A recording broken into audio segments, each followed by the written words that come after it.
You unlock this door with the key of imagination. Beyond it is another dimension, a dimension of sound, a dimension of sight, a dimension of mind. You're moving into a land of both shadow and substance, of things and ideas. You've just crossed over into the Twilight Zone.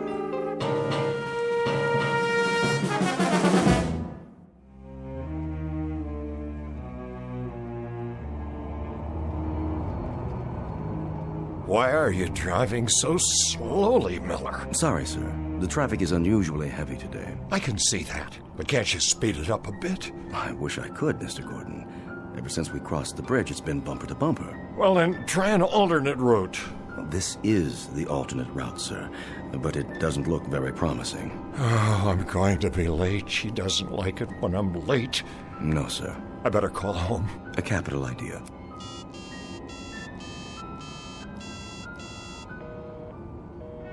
It's busy again. Yes, sir. There's something wrong with this phone. The batteries are going haywire. Would you like to try mine, sir? Yes. Pass it back to me. I'll dial if you like. What number? You know the number. My apartment, of course. I'll give it here. Very good, sir.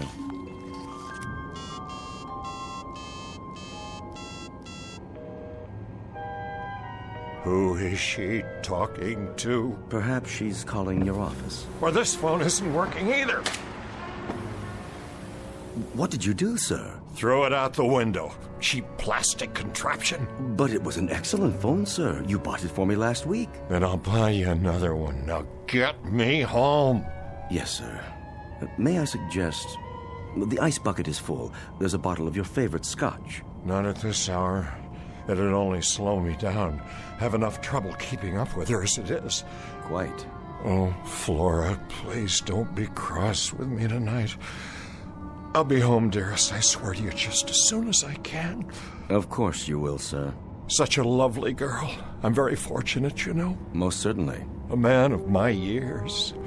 If I may say so, Mrs. Gordon is very lucky, too. I'm sure she appreciates how lucky. Yes, I'm sure she must, but sometimes I wonder what it's like for her alone all day at her age. Poor thing.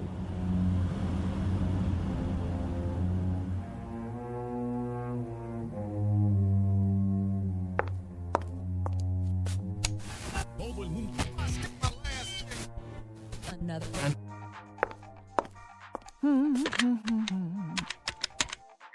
Hello, concierge? Yeah, this is Mrs. Gordon. Could you send up some chili cheese fries and a Coke? I'm starving. Just put it on the tab. Don't worry, Harmon will pay you. See, we were going out to dinner, but now I don't know if he's ever going to get here.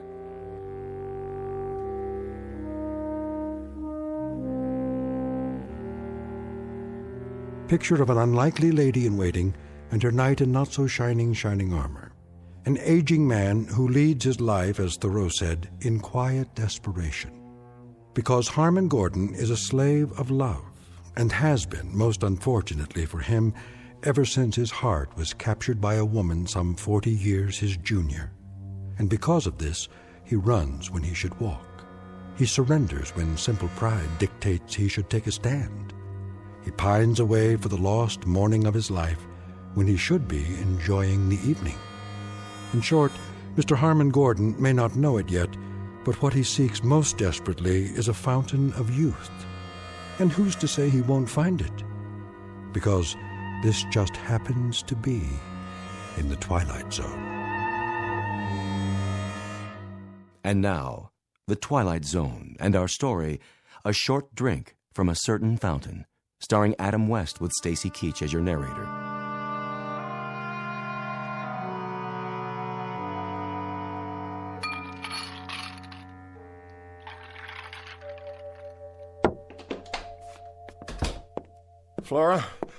Flora, dear. Over here, Romeo. Oh, there you are, darling. What happened to you? Please accept my apologies. The traffic was backed up all the way from the office. How come I'm not surprised? You'd be late for your own funeral. And what did you do today? Go shopping again? Oh, I had a ball, an absolute swinging time. I only ask in passing, my dear, because I'm concerned. Oh, let's see. I had breakfast, and then I had lunch, and then I fired that stupid maid, and then I waited for you. Whether you realize it or not, big boy, that routine gets old fast. Very old. I'm truly sorry. Well, all in all, Harmon, it was one of those days that makes you want to jump off a bridge. Earth to Harmon, do you read me? There's still time if you care to go out. Yeah, and do what? Dinner at the tavern? Whoop-de-doo. I thought you liked the food there. How about the Rainbow Room? Well, I suppose, if you prefer, it is awfully noisy there. At least we could hear some music. You want music? But I've bought you all the latest recordings. I want live music, any kind. I don't care, as long as I can dance. Dance? Matter of fact, I feel like dancing right now. You do? Will you dance with me, Harmon? Well, I suppose.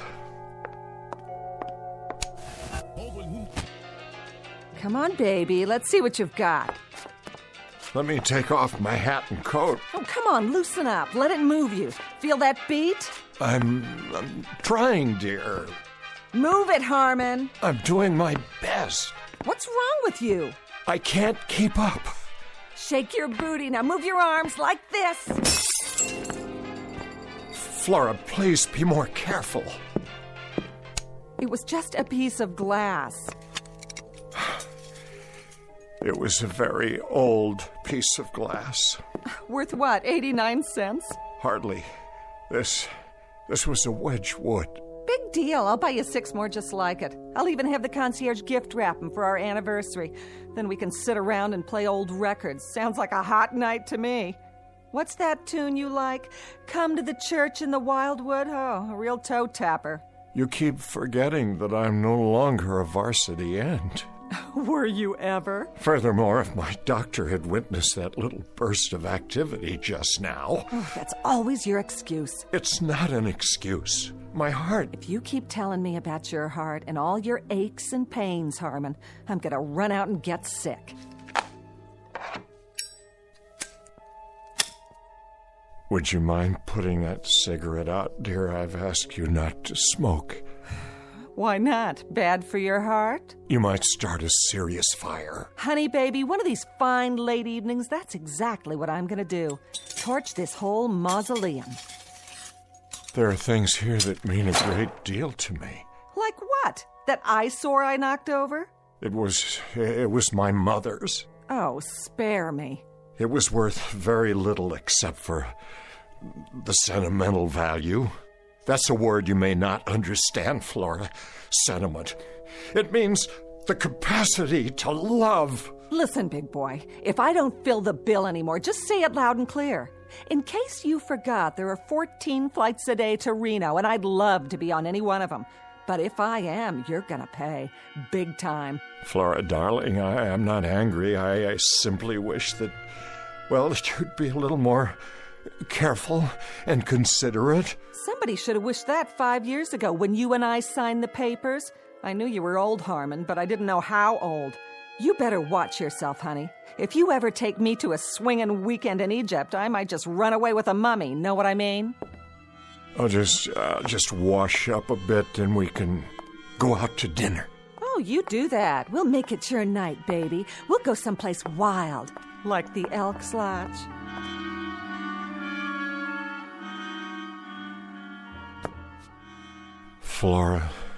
Flora, darling, what's happened to us?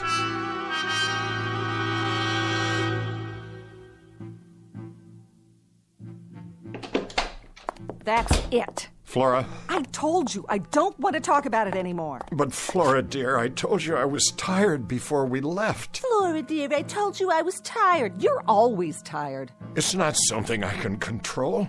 These pills I take. I didn't ask you to run the mile. I just asked you to go dancing, or to the movies, or someplace. Any place but here.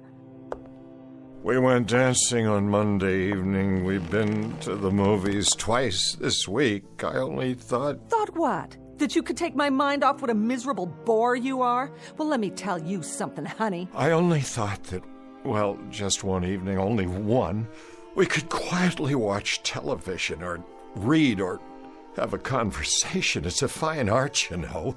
The two of us with no one else around, something to bring us closer together.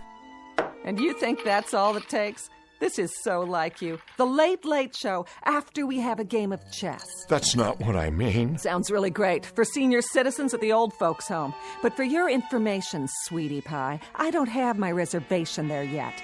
They won't let me in. I still have my own teeth. Flora, try to be reasonable. And don't tell me how you picked me out of a chorus line and introduced me to the finer things in life. Your idea of the finer things is to hold hands in church and listen to the organ music. Flora, you know that isn't true. Take my advice. Get yourself a nice glass of warm milk and curl up with an almanac. Whatever it takes to get you through the night. Because this time, it ain't me, babe.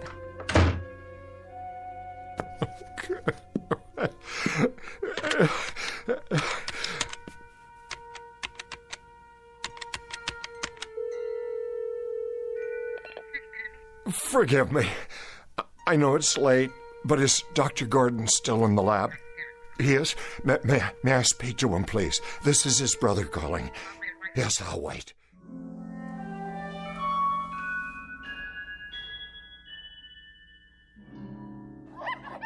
Now then, Leonard, Yes? which monkey would you say is dominant in this group? I guess the largest. Look again.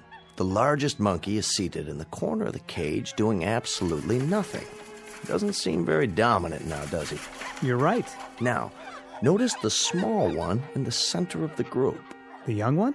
He has the food and water to himself. No one's challenging his position. But doesn't that go against the normal rules? Of social organization?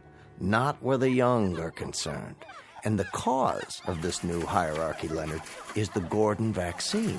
He's been injected for 3 weeks running now. His appearance has changed, and the others can see it. They may not understand, but they respect it. They have to. They share a responsibility for his well-being. I see. Dr. Gordon. The implications. I mean, if this process could be extended to other species, other social structures, the results would be... Just a moment. Yes, Julie, I thought I told you no more calls. I'm sorry, sir, but it's your brother. He asked me to ring through. Harmon? Well, what do you know? Put him on. Yes, sir. Go ahead, Mr. Gordon. Raymond, Harmon, is that you? I hope I'm not interrupting. Are you all right? You sound a bit under the weather. Fine. Look, Raymond, I was just wondering if you could come over this evening. Tonight? Well, I don't know. I was just training a new assistant. How about lunch tomorrow? I'm afraid that won't do. I know it's late, but I'd like to see you. Why so mysterious? If it's something to do with your health... No, everything's all right. Everything's fine. It's just that, well, I'd like to talk to you. I see.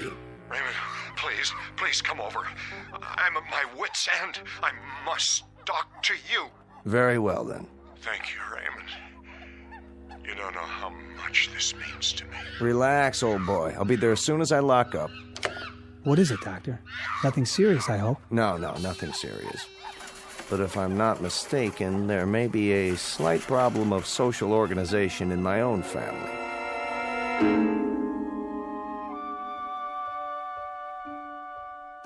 Drink all right? Perfect. Good. That's good. You look tired, Harmon. Do I? Yes, Harmon, tired and depressed. Now, do you want to tell me about it, or shall we sit here and play 20 questions for the rest of the evening? Been pretty rushed the last week or so. Flora asleep? Yes, she went to bed about an hour ago. She asked to be remembered. Oh, she'll be remembered. I'm not sure I like the sound of that. Merely an observation. You know, you really ought to get to know her better, Raymond. She's really a fine girl.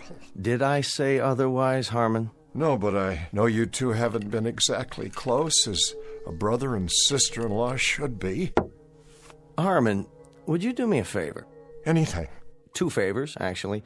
First of all, don't sell me on Flora. Don't even try. You know what I think of her. And this isn't backbiting now. This is what I've told her to her face, so I have no compunctions about saying it aloud. Saying what? Let me finish.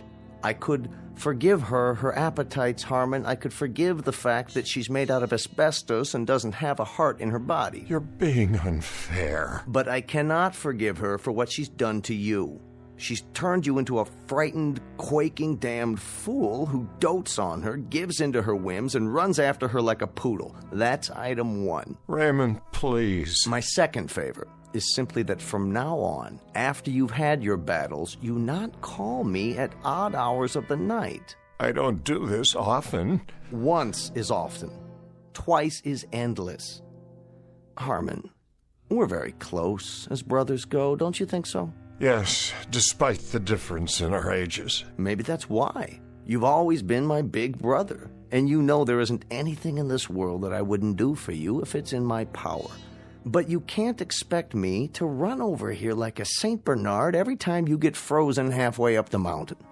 You make me ashamed. Don't be. She's a predatory little alley cat, and she's always been that way. I knew it the first time I saw her, but I can give you only so much solace, so much sympathy, and then it begins to stick in my craw.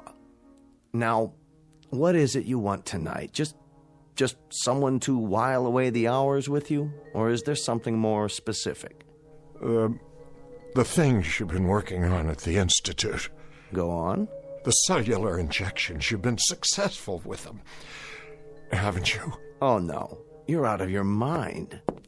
Desperate I am. Out of my mind, I'm assuredly not. But you must be if you're thinking... You've made animals younger.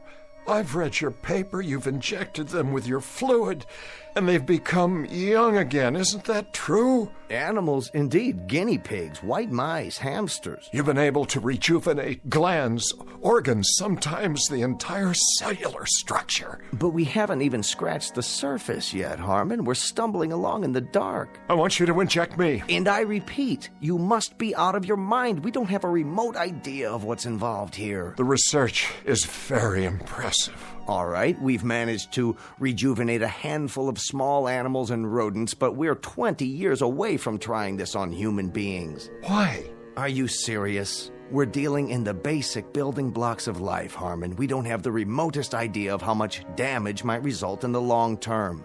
We don't know what we're doing to the basic metabolism of the body or the mind. God only knows what effect this has on the brain. Harmon, we're winging this, and we've killed as many as we've saved. You said you'd do anything for me. Anything within reason. This is within reason. I'm close to the end of my rope, Raymond. I've reached a point where it really matters very little to me if I live or die. Surely not. I want you to test this serum on me. Short of that, I can't bear getting any older. Aside from this pronounced death wish of yours, how would you like to spend the rest of your life? As a mutated freak? Or a blithering idiot? Or a mindless shell? This is not only possible, Harmon, it's highly probable. We couldn't control an experiment with a human being. It'd be catch as catch can. I not only would take the risk, I'd welcome it. The answer is no. You don't know what you're saying? Nor do you. Then it's the same as a death sentence. Exactly right. I wouldn't try experimenting on a strange bum picked up off the street, let alone my own brother. Please? The answer is a firm, irrevocable no. In that case, I bid you good night, Raymond, and I thank you for coming. I trust you can let yourself out. Where are you going? Out onto the balcony. I'd like to be alone. Harmon? I said I'd like to be alone, to collect my thoughts. Bear this in mind. As a physician, I can attest to the effects on the human body of landing on a concrete sidewalk after a 500-foot fall.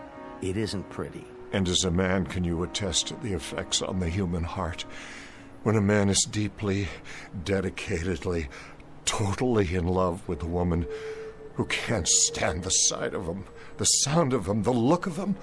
Have you any idea what kind of life this is for me?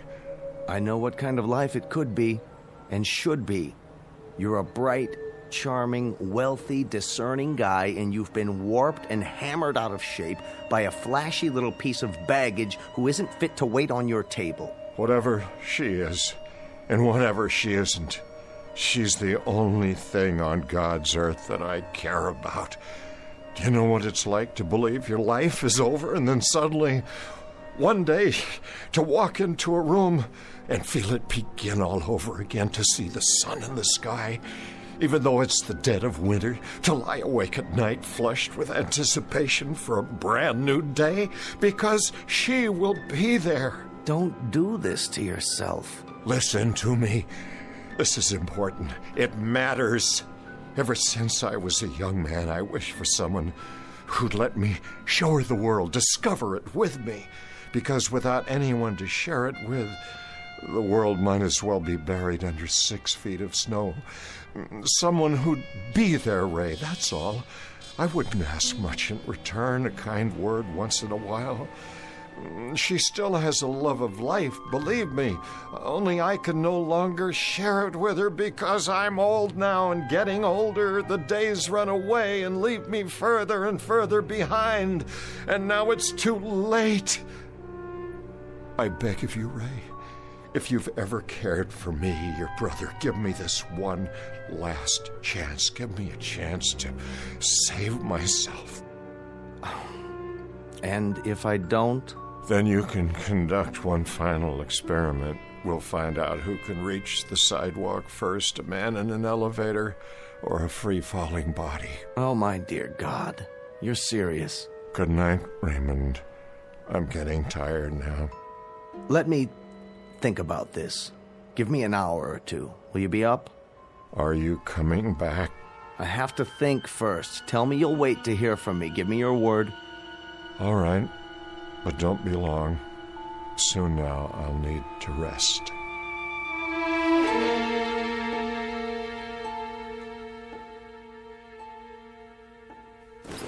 Would you like me to sit down? Yes. Roll up your sleeve. Easily done. I want to thank you for coming back.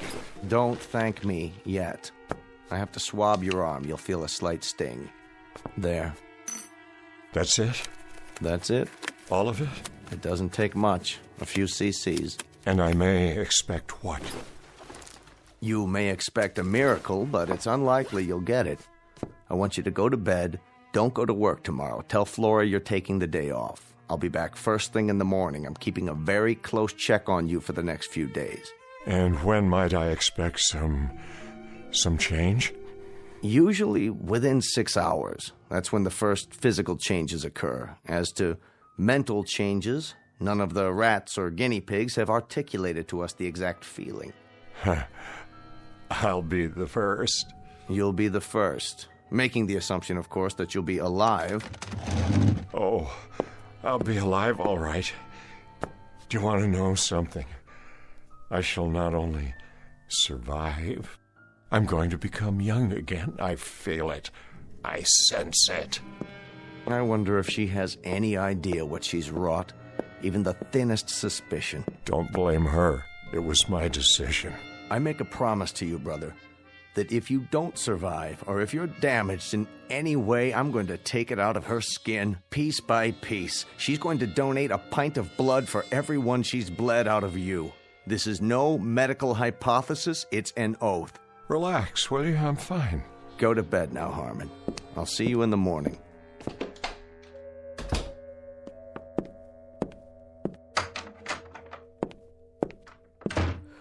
Oh, that you, Harmon? Yes, Flora. Go back to sleep. What are you doing in front of the mirror? Just looking at myself, dear. Well, don't do that. You'll have a nightmare. Time to call it a day, lover boy. Or are you going to stay up all night? I like the sound of that. Up all night. You know, I just might... Don't take all the covers when you get in bed. I'm trying to sleep. Of course you are, Flora. Pleasant dreams.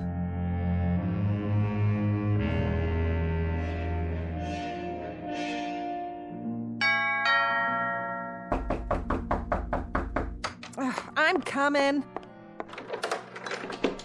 Morning, Flora. Why, if it isn't the quack himself? What do you want? Where's Harmon? He was last seen pounding a pillow. Some fun if you ask me. Is he all right? What is this, ESP or something? I asked you a question. How is he? He's okay. Boring, but okay. I want to see him. Then walk right in that room over there and blow a bugle. Maybe that'll get him going. He needs his sleep. I'll wait for him to get up. You do that. Take off your stethoscope and make yourself at home. You haven't talked to him this morning? I haven't talked to anyone. Not until you started pounding on the door. Do you know what time it is? What about last night? Did you talk to him last night? What difference does it make? He never has more than 2 words to say.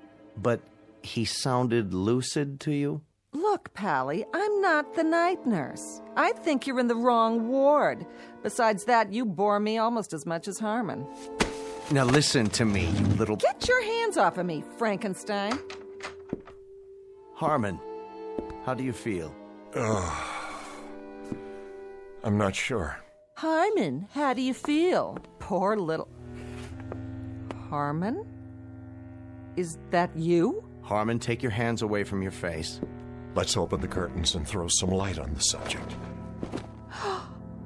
Your face? What's wrong with it? Look at your reflection in the window glass. Oh, well, what do you know? Incredible what a good night's sleep will do for a man, isn't it? Absolutely incredible.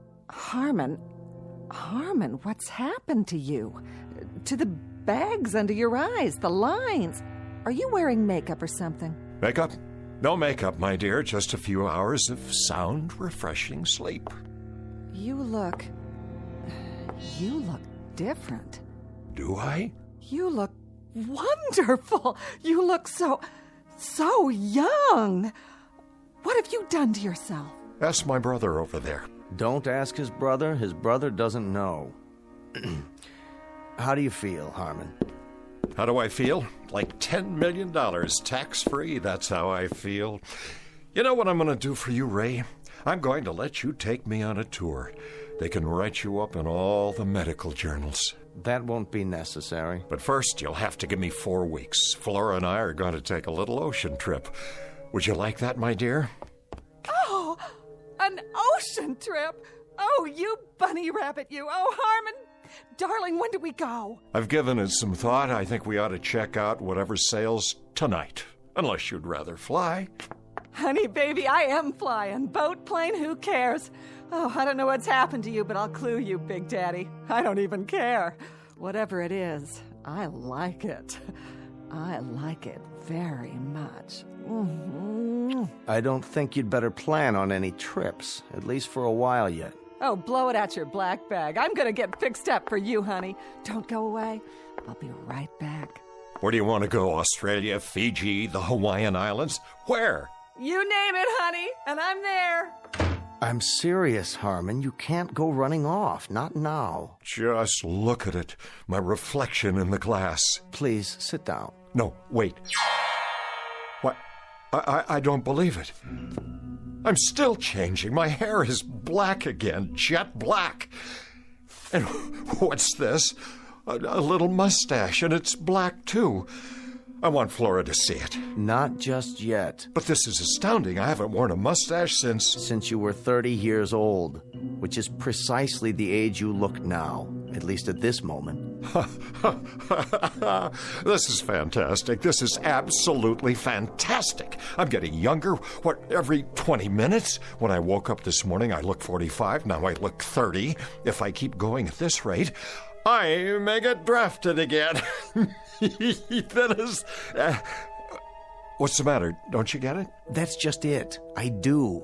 If you keep going at this rate, I think we're in deep trouble. Raymond, this is beyond conception. You can't imagine what it's like. I feel light all over. I can breathe again. No fatigue, no heavy, dull tiredness. I feel as if I've been lugging a case of concrete on my back and somebody just cut it away. Let me see your face. I don't know whether you realize this or not, but you've just altered not only my face, but the face of mankind.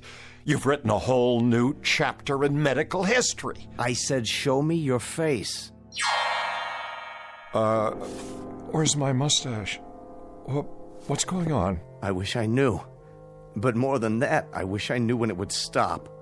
Or if it will. Why don't I make us some coffee now and we can... Harmon, you've changed again. I know. I'm even younger. Oh, what's going on? What is going on here? Raymond, it's starting again. I feel it. I feel it happening inside. I still feel it. You'd better get back to bed. Yes, I think I will. I think I'll go back to bed now. Harmon, I want you to tell me what's going on. I don't like it. I don't like it one bit. Let me go, please. What's happening to you? Your robe, it's too big. Why, Harmon? Take your hands away from your face. You've got to tell me what... No, Flora. Oh, no! Let him alone, Flora. Let him have some privacy.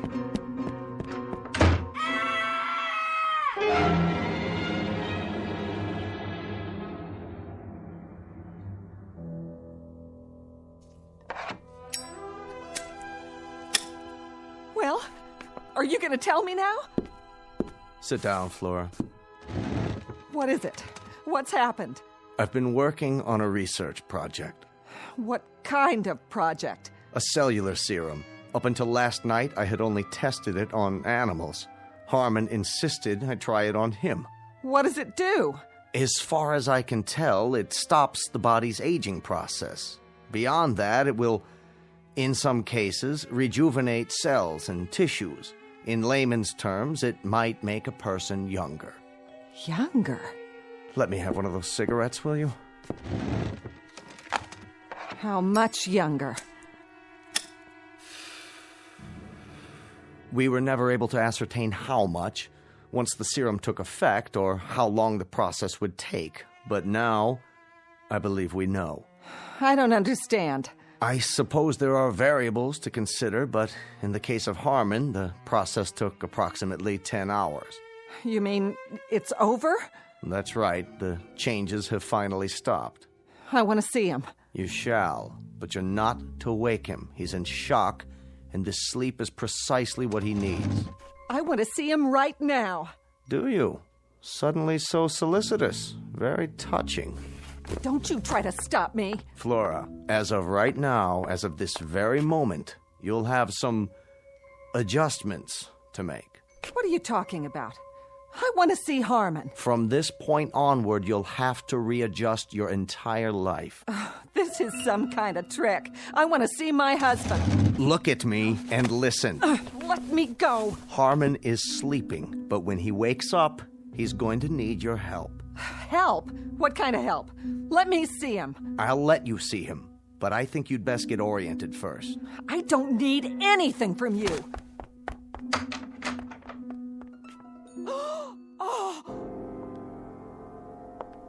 Are you beginning to understand?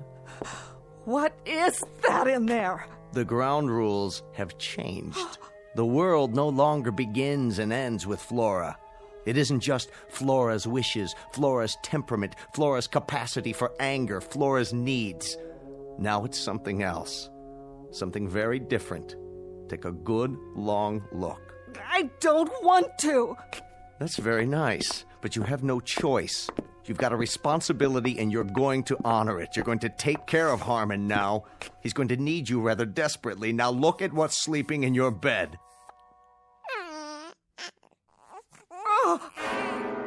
There, little fellow. Go back to sleep. The world isn't such a bad place. You'll see. Oh, Flora, if you're leaving, my dear, make note of the fact that the clothes you have on are all that you take with you. You're out of your mind. If you think I'm going to spend the rest of my life taking care of that grubby, thumb-sucking little baby in there... That's precisely what you're going to do. Short of that, Flora, my dear, you leave the premises as you came, unadorned. The furs, the jewelry, and everything else my brother gave you, that remains here. You can't make me stay here, and neither can he. There's other fish in this ocean, mister. Indeed there are, but you're not married to them. You happen to be married to my brother. That's crazy. Not crazy, Flora. Bizarre, perhaps, but very much a fact. And if I find out that he's left alone with maids, governesses, nurses, you're going to find yourself back on the chorus line. What? Do you understand, Flora? He's to get attention now, the attention he deserves. I don't mean intermittent, sporadic moments between nightclubs and beauty parlors. I mean morning till night. Won't he grow? Yes. As of right now, he will grow. A little bit older each day, just as any little boy. It isn't fair. Isn't it? The two poles of life where respect is most needed, but it's the second one that's often shortchanged. You'll experience the process together. He'll be growing older, and so will you, until you're both truly old.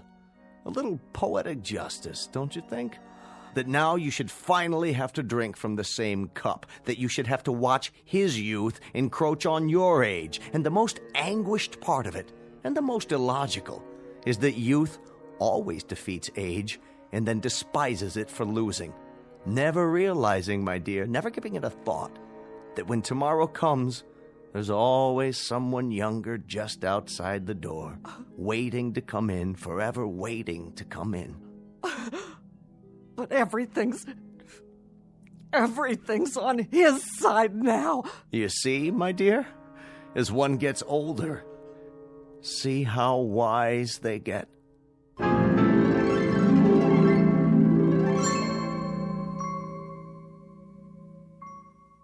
Shh. Harmon Gordon is sleeping. He's taking a little nap. He'll wake up soon and impatiently demand a lollipop or a stuffed toy or some other form of attention. Youth is like that. It demands. If you don't believe it, ask Flora. Ask her any day of the ensuing weeks of her life as she takes notes during the coming years and realizes that the worm has turned. The oppressed has become the persecutor, and youth has taken over. It's simply the way the calendar crumbles in the Twilight Zone.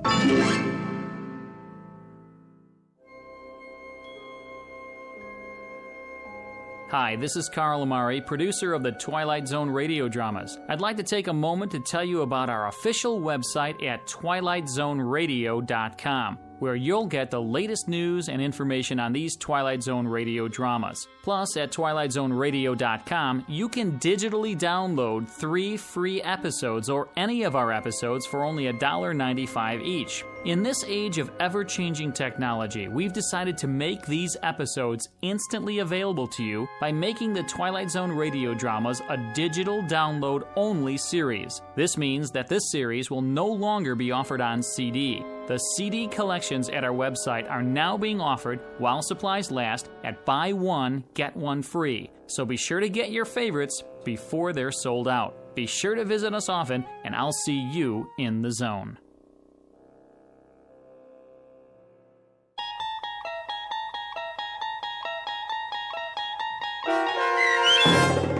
A Short Drink from a Certain Fountain, starring Adam West, with Stacy Keach as your narrator, was adapted for radio by Dennis Etchison and based on a script by Rod Serling from an idea by Lou Holtz.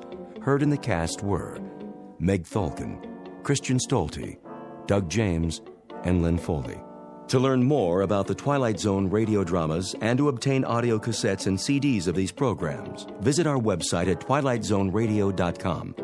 This copyrighted radio series is produced and directed by Carl Amari and Roger Wolski for Falcon Picture Group. Doug James speaking.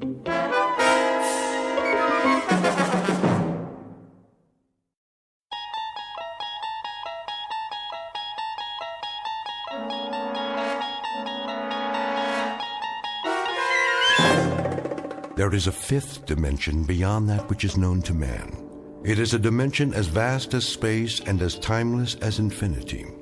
It is the middle ground between light and shadow, and it lies between the pit of man's fears and the summit of his knowledge.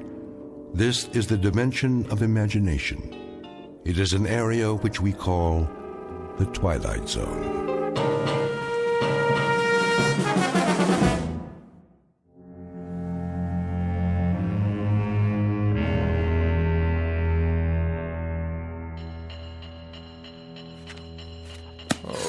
for the love of... What's the matter, dear? Don't you hear it? Of course I hear it, Walter. It's that nice janitor fixing the pipes.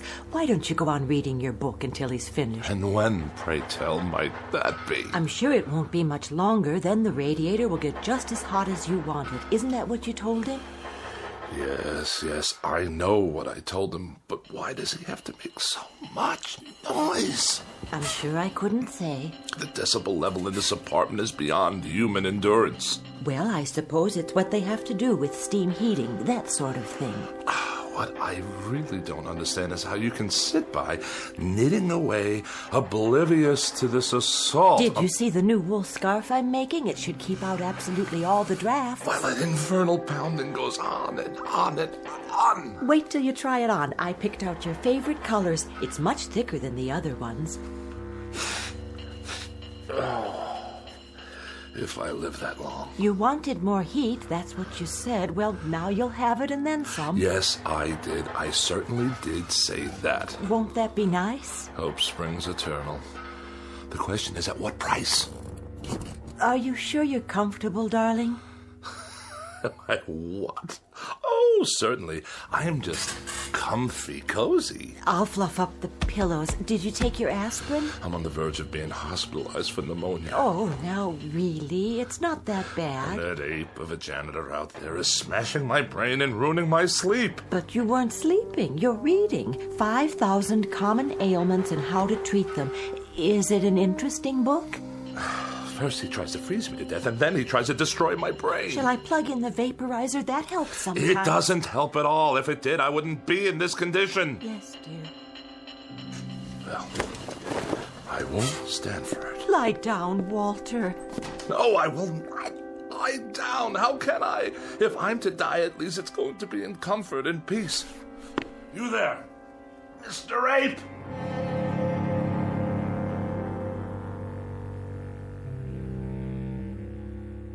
Witness Mr. Walter Bedecker, age 44, afraid of the following: death, disease, other people, germs, drafts, and just about everything else. He has one interest in life, and that's Walter Bedecker. One preoccupation: the life and well-being of Walter Bedecker. One abiding concern about society: that if Walter Bedecker should happen to die, how will it survive without him? But there's one thing he hasn't asked himself yet, and it's simply this: what happens if, despite all his precautions, Walter Bedecker should happen to stumble, not into the grave, but into the Twilight Zone?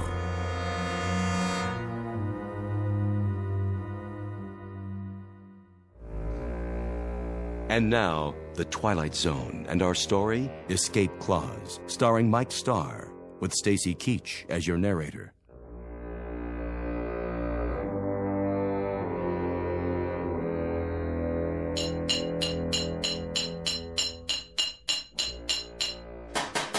I asked you a question. You want more heat, don't you? That's not the answer, so I'll ask you again. How much longer? Put it this way. In 20 minutes, it'll be about 105 in here. Hot enough to fry an egg. That good enough for you? 20 minutes, you say? After hour upon hour of your clanking around in my living room while I'm on my deathbed, I have to wait 20 minutes more? If you do die, Bedecker, and you go where I think you're going, as far as the temperature's concerned, you ain't going to be able to tell the difference. You ape! Get out! My pleasure.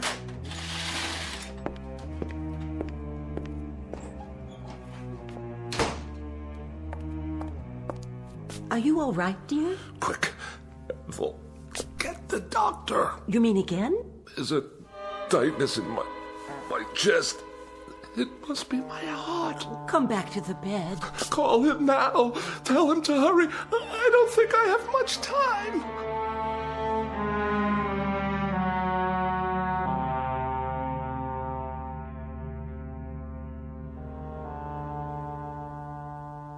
Well, doctor? Keep your mouth closed a few more seconds. I'm asking a question. All right, open, please. There. Well, How bad is it? What does that mean? Your temperature isn't bad at all. In fact, it's quite good. The thermometer wasn't in my mouth long enough. Oh, I think it was. I timed it exactly. I find that hard to believe. You'd better take it again. But why? I implore you before it's too late. There would be no point. You see, you have no temperature. What about my vital signs? Blood pressure's fine. Respiration and pulse, all normal. My throat? It's dry and achy all the time. Well, that's because it's so hot in here. No sign of infection. Throat clear. Ears and nasal passages clear. What about the pains in my back and my side? Well, what about them? And 4 sleepless nights in a row. Is it 4 now? How about that? Well, what do you want me to say? The truth. The awful truth. I can take it. The truth, Mr. Bedecker? Well, the truth is that it's, Go on. It's psychosomatic. To use the scientific term. Psychosomatic.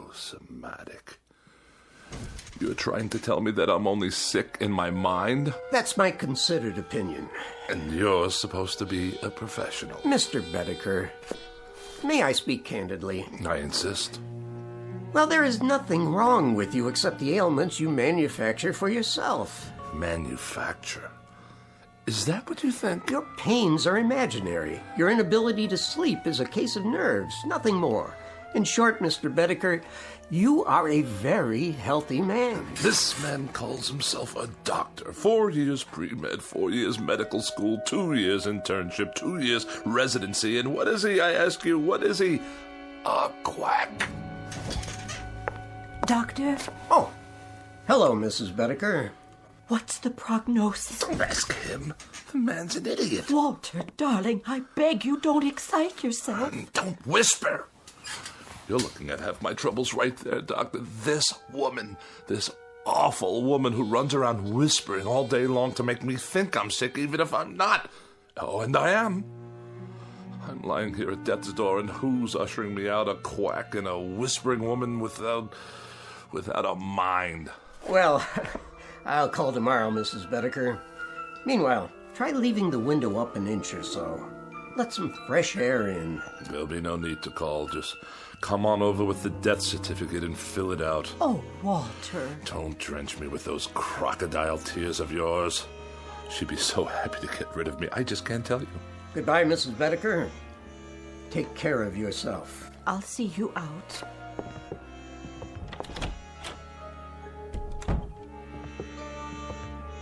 No need to show me the way. I know it by now. Doctor, how is he, really? Mrs. Bedecker, your husband is one of the healthiest patients I have. But he's sick most of the time. Is he? He won't let me air out the house. He says for every cubic foot of unfiltered air, there are 8,900,000 germs. Well, he's probably right. And he's just quit his job. The 5th job he's quit since the first of the year. He says they make him work in a draft. Well, I suppose I'm oversimplifying it when I say there's nothing wrong with him, because in a sense, there really is. This constant worrying about himself is an illness of a sort. Has he always been this frightened a man? Ever since I can remember. When he was courting me, he told me he was in the final stages of TB and only had a week to live. I only married him because I felt so sorry for him. Oh, I don't mean that was the only reason. I think I understand. Do you? You see, people change. Sometimes for the better and sometimes in ways that aren't entirely healthy. We all assign blame. Your husband is taking it out on those nearest him. It's not your fault. But it must be. He never stops complaining. The problem isn't physical. He's getting older, so he sits here spinning his wheels. He needs to get out, do things, prove he's still strong, that there's a place for him in the world. Oh, Doctor, I'll do what I can. I'm sure you will. You already have. It's up to him now. I'll give you a call tomorrow. I don't think it would be a bad idea if you took some vitamins yourself. You look run down, Mrs. Bedecker. I do? Just a little too pale. And though there's a draft in the air, and I feel a coma coming on. Yes, darling, I'll be right in. Now, you remember about those vitamins. Promise? I promise. Here's a prescription. Get some of these items from the drugstore for yourself. Thank you, I will. You're very kind. Goodbye, Mrs. Bedecker. Goodbye. Did you say there's a draft? I did. From where? The window. But it's only open an inch. Freezing air blasting into the room. I'll close it for you. Do you know how many germs live in 1 cubic foot of air, Ethel? I think I do. 8,900,000, that's how many. I know you want me gone. Walter! Gone from your life, and that's why you leave windows open all over the place. But as a point of common human decency, couldn't you find a way to do it more subtly? The doctor said you needed air. He said it was stuffy in here. Oh, the doctor said. Tell me one thing. Yes? What is going on between you two? Nothing, Walter. I saw the way he looked at you. Oh, now you are imagining things. What's that slip of paper in your hand? What do you mean? Oh, it's only... Give it to me. Oh, now I understand. Well, if you'll let me explain. When did he give you this? Just now, before he left. If you'll listen. I'm not sick, he says, but nonetheless he gives you a prescription for medicine for me? Not a thing wrong with me, he says, but while I lie here helpless, he's out there telling you that I've got a life expectancy of 20 minutes. He said nothing of the sort. Don't deny it, Ethel. I smelled the collusion the moment he left the room. Now I suppose he's making time with you behind my back. The two of you can hardly wait for me to expire. What a great day that will be. But just remember, it will be on your conscience. Yours and that quacks. The prescription was for vitamins, Walter. Not for you, for me. Vitamins for you? I lie here while the life seeps out of me and that charlatan prescribes vitamins for you? What has he done for me?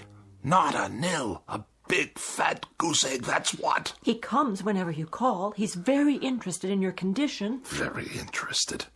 Oh, isn't that nice? I'm dying and he gives her vitamins. Sit up. I'll turn on the vaporizer. Never mind. Go on, get out of here. Leave me to die in peace. All right, Walter. What? I meant I'll let you alone so you can take a little nap. Then maybe you'll feel better. I can't nap. Why does a man have to die anyway? I'm sure you're not dying. Oh, are you? I asked you a question, Ethel. Why does a man have to die? I don't know, Walter. The world goes on for millions and millions of years, and how long is a man's life? This much, a pinch, a drop, a microscopic fragment. Why can't a man live 500 years or 1,000 years?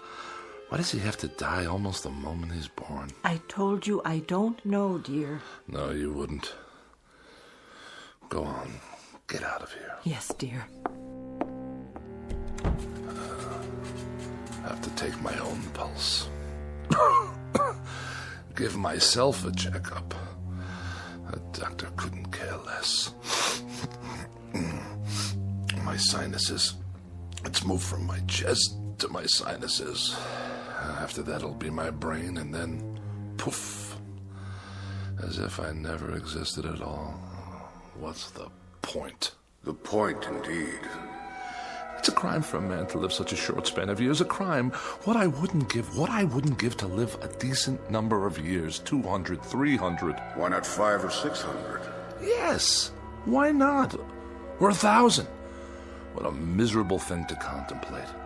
A handful of years and then eternity in a casket down under the ground. The dark, cold ground. With worms yet? Of course, with worms. And bacteria in the soil, and all manner of filth and decomposition, toxic waste. Who are you? Cadwallader's the name. And immortality's my game.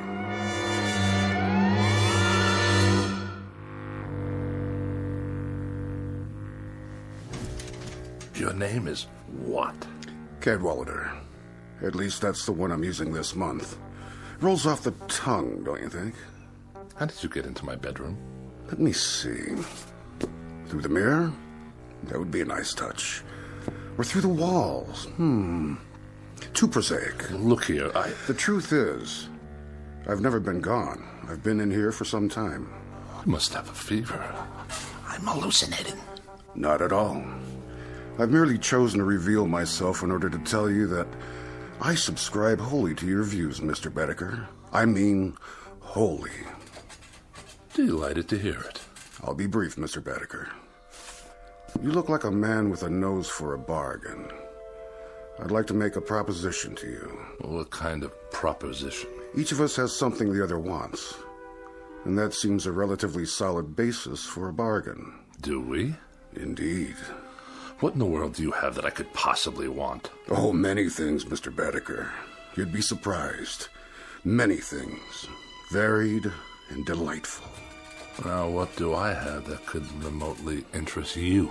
Actually, a minor item. Minor? Extremely. Are you sure? Smaller than minor. Insignificant. Of no importance whatsoever? Absolutely none. Microscopic? Teensy-weensy. What did you say your name was? What's in a name, Mr. Bedecker? Just a question of semantics, after all. Language, a stretch of words. For example, what is it you want? Can you put it into words? I think you already know. You want an extended lifespan. Doesn't everyone? A few hundred years to play around with. Some people would call it immortality of a sort. But why give it that kind of description? Why make it sound so imposing? What would you call it then? Let's call it some additional free time. After all, what are a few hundred years in the grand scheme? Or a few thousand? A few thousand? Or 5,000? Or 10,000? What's the difference?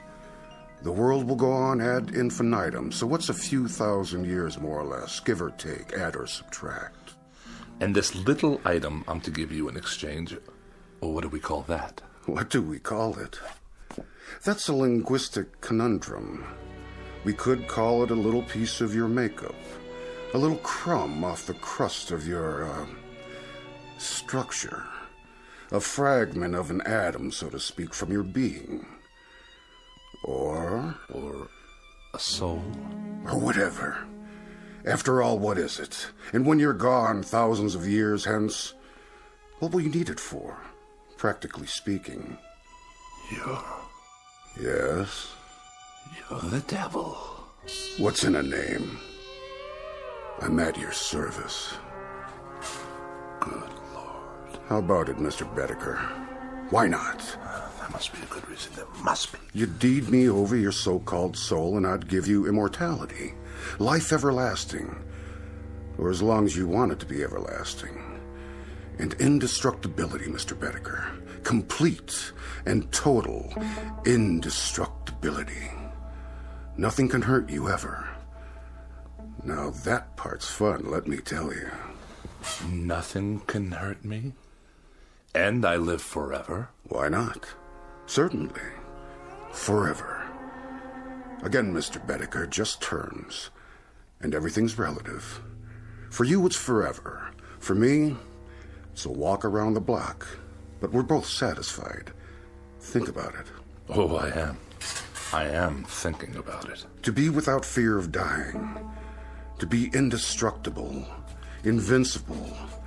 Not to have to worry about disease, accidents, pestilence, war, famine, anything. Governments and institutions disintegrate. People perish. But Walter Bedecker goes on and on. Walter Bedecker goes on and on. The ultimate dream, is it not? Mr. Cadwallader, about this soul, you say I won't miss it. You'll never know it's gone. And you say I'll go on and on, quite unable to succumb? Quite. No tricks, no hidden clauses. I'll just live as long as I want to live. Is that it? That's it. That's precisely it.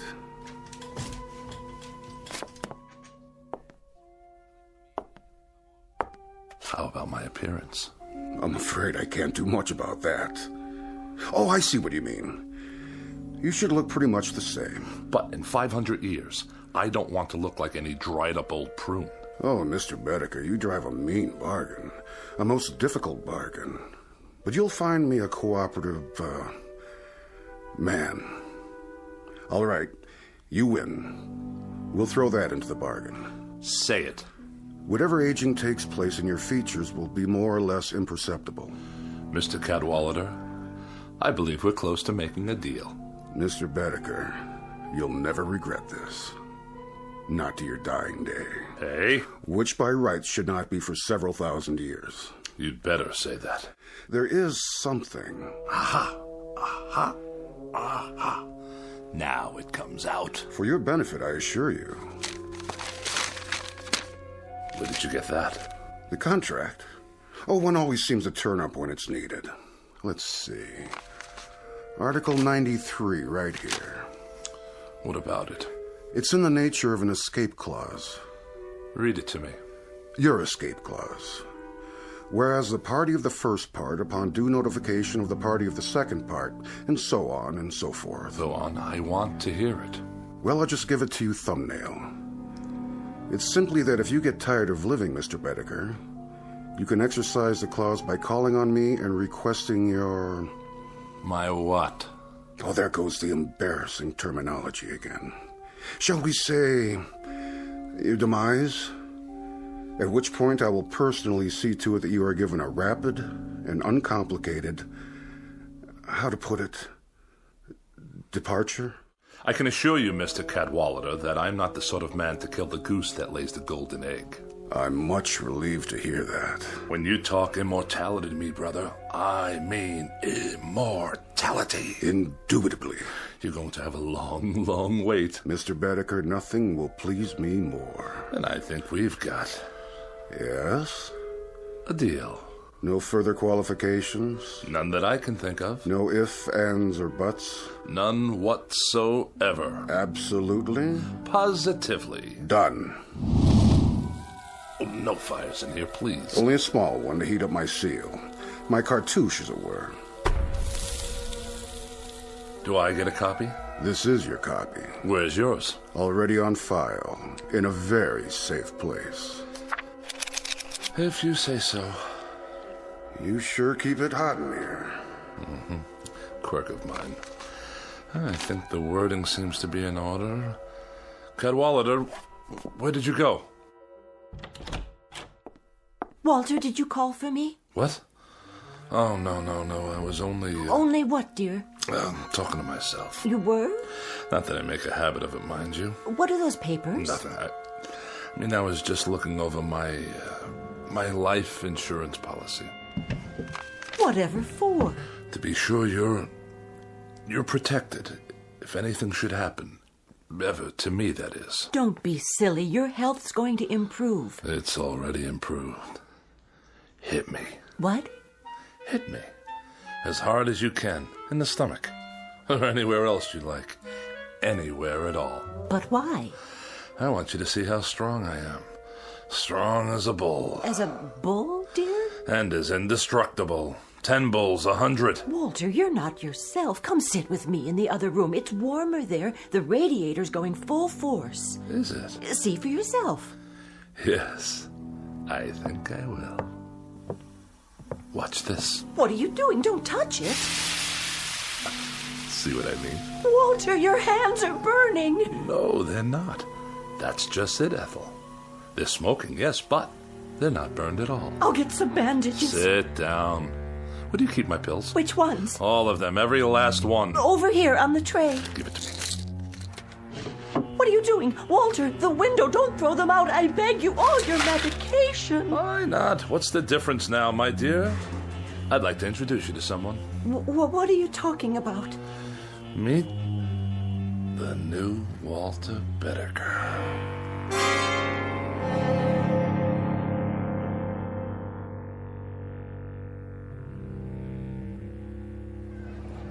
Get your paper! Boy rescued from well, lives to tell about it. All the latest news, right here. Let me see that. Sure, mister. 2 bits. A little boy, huh? Yeah, the one that fell in the hole. They got him out alive. Ain't that something? It's something, all right. A 10-year-old boy, and he's on the front page of every newspaper. He was down there for 18 hours. Can you believe it? And everybody thought he was a goner. It's amazing is what it is. Of all the news stories in the world, this little nobody makes the headlines. You think that's amazing? Wait right here. I'll show you amazing. Hey, where you going, mister? You owe me 25 cents. Watch this. Watch where you're going. Excuse me? Hey, buddy. I must get to the corner. Some people are so rude. I don't want to miss the crosstown. Wait your turn, do you mind? Look out! Get back on the curb, there's a bus coming. That man, stop!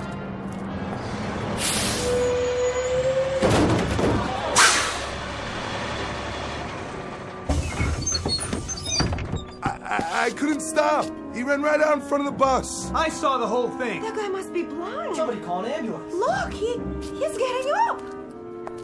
Hey, pal, how'd you do that? Do what? Are you okay? Of course I am, you idiot. I can't believe it. I didn't even see you. Is there a photographer in the crowd by any chance? You better lay down. The ambulance is coming. Why would I want to go to a hospital? There's nothing wrong with me. Not a thing. Just your tire tracks on the front of my suit. Just the same, take it easy. Get some x-rays and I'll fill out an accident report. Don't bother. Just contact your claims adjuster. The name's Bedecker. Can you remember that? Walter Bedecker. It don't make sense. I could have sworn I ran over you. Oh, you did? Then how come you can walk? Like they used to say, you ain't seen nothing yet.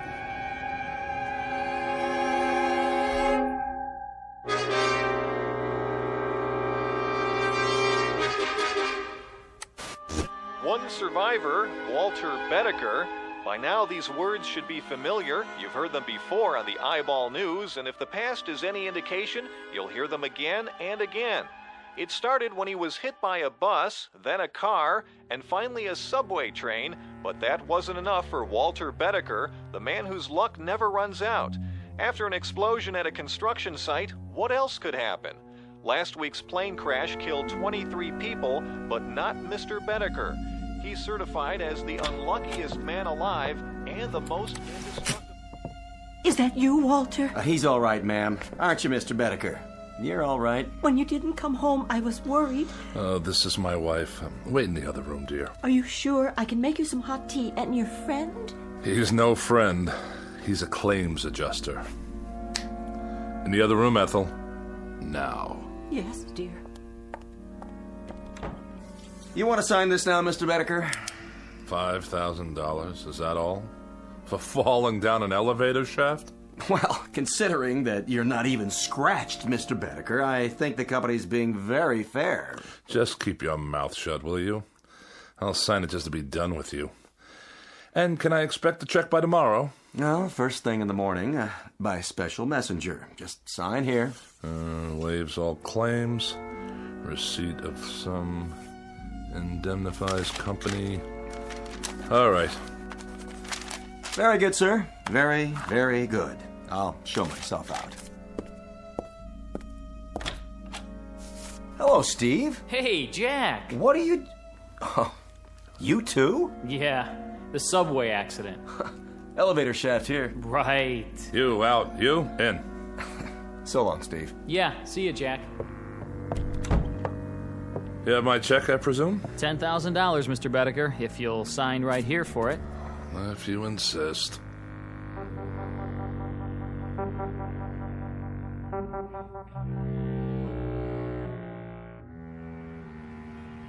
"14 accidents. More than anyone should have to bear. Now, wouldn't you think that there would be an element of thrill in 14 accidents? I'd appreciate it if you'd step away from the window, Walter. It's open, you know. 14 accidents in which you know nothing can happen to you? I guess so, dear. Well, it's a fact. There should be an excitement to this sort of thing. Well, there isn't. It's dull. It's absolutely without the remotest bit of excitement. In short, I'm bored stiff with it. Walter, dear, you should count your blessings. After all, there is the money. And you should shut your mouth. You look for all the world like a small gray mouse waiting for a piece of cheese. Walter, you can be so terribly cruel. Ethel, please. I'm thinking. I swear he's cheated me somehow. I don't know exactly how. What are you talking about? Who? Mortal schmortal. What's the good of it when there aren't any more kicks? Any more thrills? Anything to let a man know he's alive. Walter, do you feel all right? At least when I was concerned about my health, there was an element of risk, of danger. I mean, of course. That's it. What is?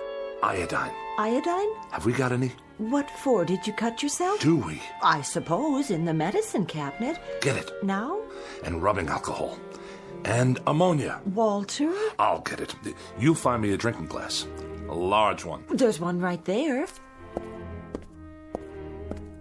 I'll mix them all together like so. And stir them up. Wait! And drink it. Oh.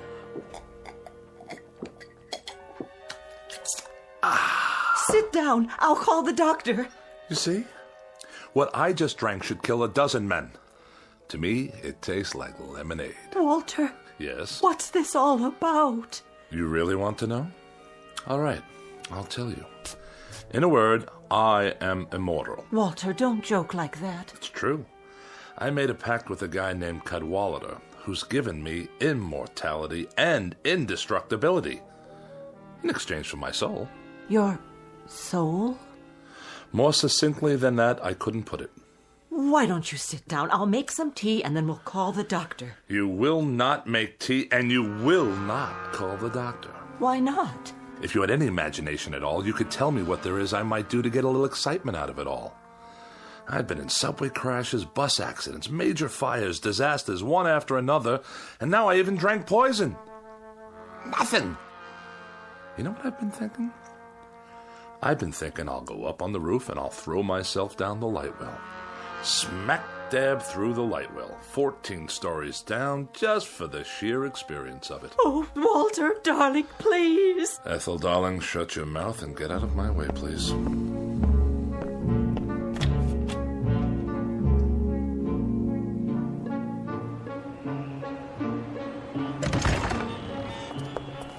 Please, Walter, please, darling. Ethel, go drown in a tub and leave me alone. I'm going headfirst down the light well. Get out of my way. Walter, no. Will you get out of... Ethel, be careful or you'll trip. Ethel!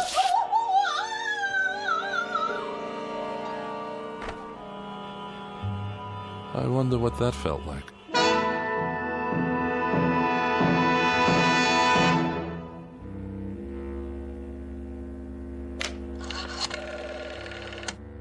Operator, get me the police, please. Immediately, it's an emergency.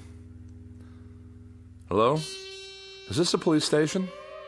This is Walter Bedecker, 11 North 7th Street. That's right. Apartment 14B. Will you please come over here right away? No trouble. I just killed my wife. That's right. Yes, I'll stay right here. Goodbye. Now, this is going to be an experience.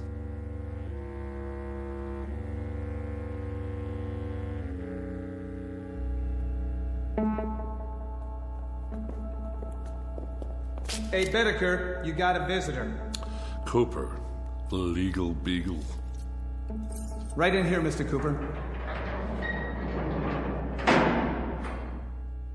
No longer than 15 minutes, please. How are you holding up? As well as can be expected. Prisons are boring places, you know. Very, very boring. And you? How am I? I'm miserable, Mr. Bedecker, and I've been miserable since I took your case. I've had tough clients before, but nobody like you. Really? What disturbs you? What disturbs me is that for 5 days in that courtroom, you've acted like a man desperate to get himself convicted. Oh, whatever would make you think that? When the prosecuting attorney cross-examines you, you act like you're betting on him to win the case. The truth will out. Now look, Bedecker, tomorrow's the last day of the trial. There'll be the summing up and it'll go to the jury. And as things stand now, you don't have a chance in hell. That a fact? That is a fact. Now, tomorrow, this is what I want us to do. Cooper, do me a favor, will you? Put it away. How's that? Bedecker, didn't you get what I was trying to tell you? You're about 12 hours away from a guilty verdict on charge of first-degree murder. Oh, what will the penalty be? The penalty in this state for first-degree murder is death in the electric chair. Death in the electric chair. Bedecker! And if I were in California? What? How would they try to kill me if I lived in California? Capital punishment there is the gas chamber, but I don't see... And in Kansas? In Kansas, it's hanging, but I'm gonna tell you something, Bedecker. No, Mr. Cooper, I'm gonna tell you something. The only thing they'll get for their troubles if they try to electrocute me is a high electricity bill. Good night, Mr. Cooper. See you in court. Guard! I don't know, Bedecker. I just don't understand you. The psychiatrist says you're sane, and you say you killed your wife. But way down deep, I know you didn't. So tomorrow, when I sum up for you, I'm gonna lead from a terrible position, a position of weakness. But I'll do the best I can. Mr. Cooper, really, don't bother.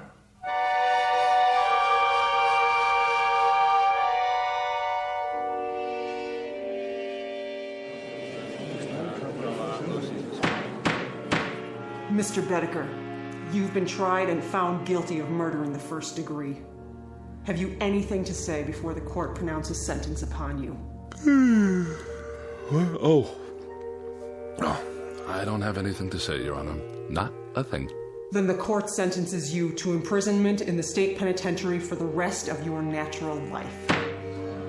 I knew we could do it, Bedecker. I knew we could get you off without the death penalty. If I do say so myself, I gave that summation everything I had. Wait a minute. Does this mean that... It means that you're not going to the electric chair. You've been given life instead. You're a very fortunate man, Mr. Bedecker. Life? Did you say life imprisonment? We need help here! My client's fainted!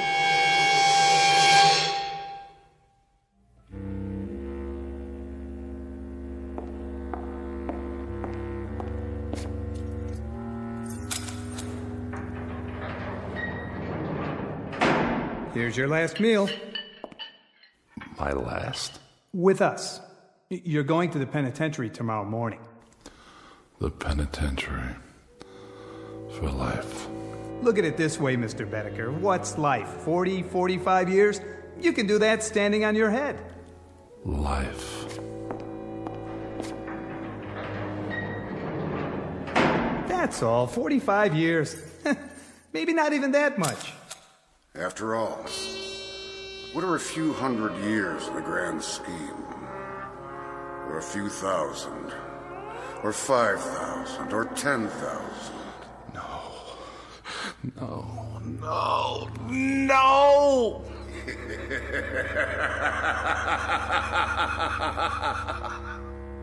Mr. Bedecker. Yes? About the escape clause. Care to utilize it now? Yes. That's a wise man. Odd thing, Mr. Bedecker. You look like someone having a heart attack. Exactly. Like a man having a heart attack.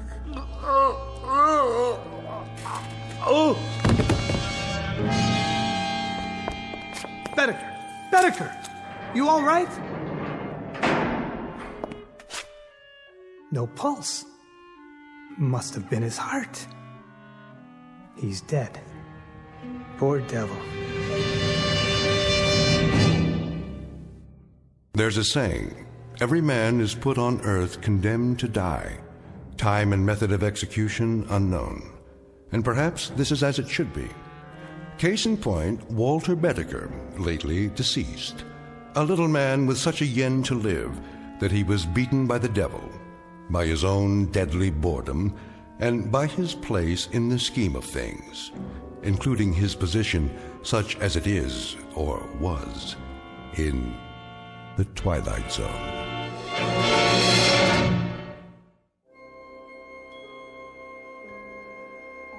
Hi, this is Carl Amari, producer of the Twilight Zone radio dramas. I'd like to take a moment to tell you about our official website at twilightzoneradio.com. where you'll get the latest news and information on these Twilight Zone radio dramas. Plus, at twilightzoneradio.com, you can digitally download 3 free episodes or any of our episodes for only $1.95 each. In this age of ever-changing technology, we've decided to make these episodes instantly available to you by making the Twilight Zone radio dramas a digital download-only series. This means that this series will no longer be offered on CD. The CD collections at our website are now being offered while supplies last at buy one, get one free. So be sure to get your favorites before they're sold out. Be sure to visit us often, and I'll see you in the zone.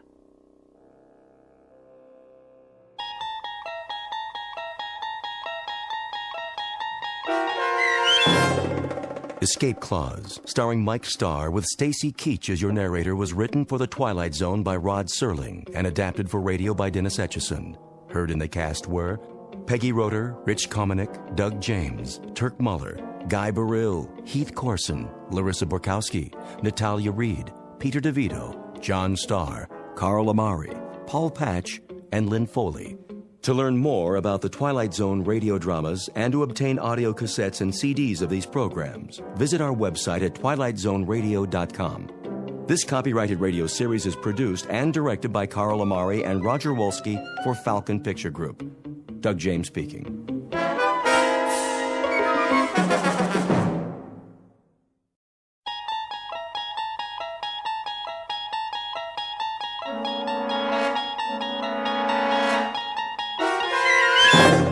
You're traveling through another dimension. A dimension not only of sight and sound, but of mind. A journey into a wondrous land whose boundaries are those of imagination. Your next stop, the Twilight Zone.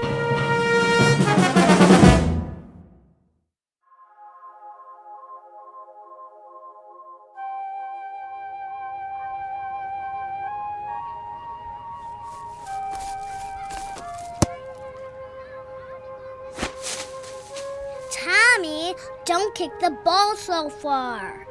Now I had to go across the street to get it.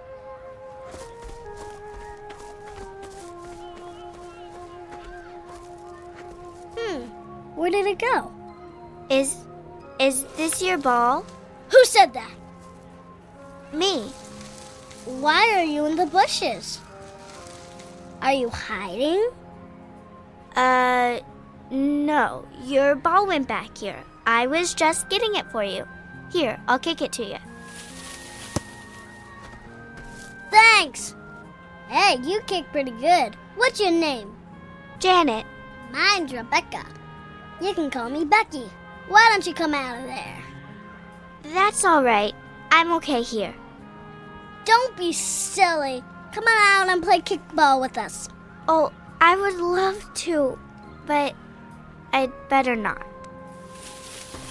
Come on! Do you really think I'm a good kicker? You can play on my team. Well, all right. Maybe I can. Maybe it'll be all right. Yeah, it'll be all right. Okay, I'm coming out now. You better hurry. Tommy doesn't like to wait. You're a monster! No, I'm not. Stay away from me! It's just my face. I'm really just like you. You're not! You're a monster! Get away from me! Wait! Come back! I kick really good. You said I do. Don't leave. I want to play kickball. I could help you win. You should see. Don't run away. Come back.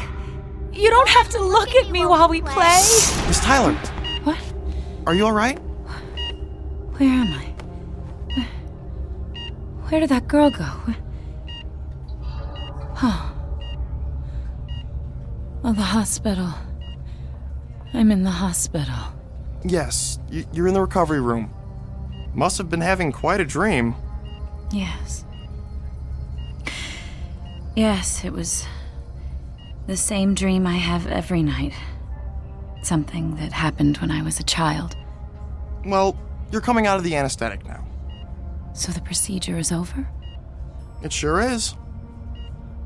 Did the doctor say the treatment was successful? If it was, he didn't tell me. I'm afraid we humble orderlies aren't privy to important information, but all your vital signs are good. I'll be wheeling you out of recovery and over to your room soon. Do you know when the doctor will be taking the bandages off? I'm afraid I don't know that either. I'm sure it's frustrating to have those bandages all over your face. Not being able to see and all. Strangely enough, I'm getting used to it. You've had this treatment before? Yes. How many times? 10. 10? So this was your 11th treatment? Yes. I see. If it didn't work, I'll have to... Now, don't get yourself upset, Miss Tyler. Right now, the important thing is that you get your rest. You know, Dr. Bernardi is an excellent physician. One of our best.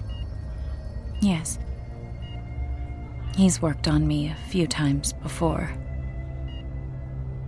Oh, will he be in soon? I'd like to talk to him. Well, I can leave a message for him at the nurse's station if you'd like. I'd appreciate that.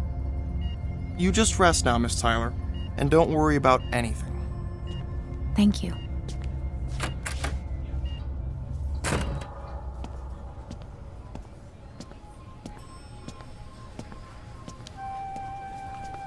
Hey, nurse, patient 307 wants to see Dr. Bernardi when he's available.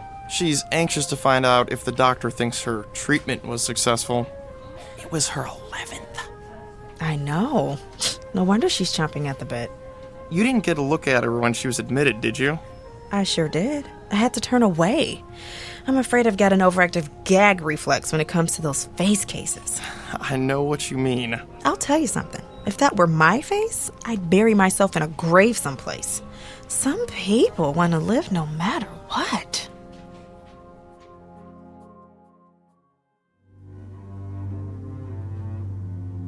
Year, place, circumstances, all indeterminate because this is a story about beauty and ugliness, and it is not dependent on a clock or a calendar. You have been introduced to Miss Janet Tyler, who lives in a very private world of darkness, a universe whose dimensions are the size, thickness, length of a swath of bandages that cover her face. In a moment, we'll join Miss Tyler after she's been moved to her hospital room, and also in a moment, we'll look under the bandages, keeping in mind, of course, that we're not to be surprised by what we see, because this isn't just a hospital, and this patient is not just a woman. Miss Janet Tyler, patient number 307, is recovering from a medical procedure that is only performed in the Twilight Zone.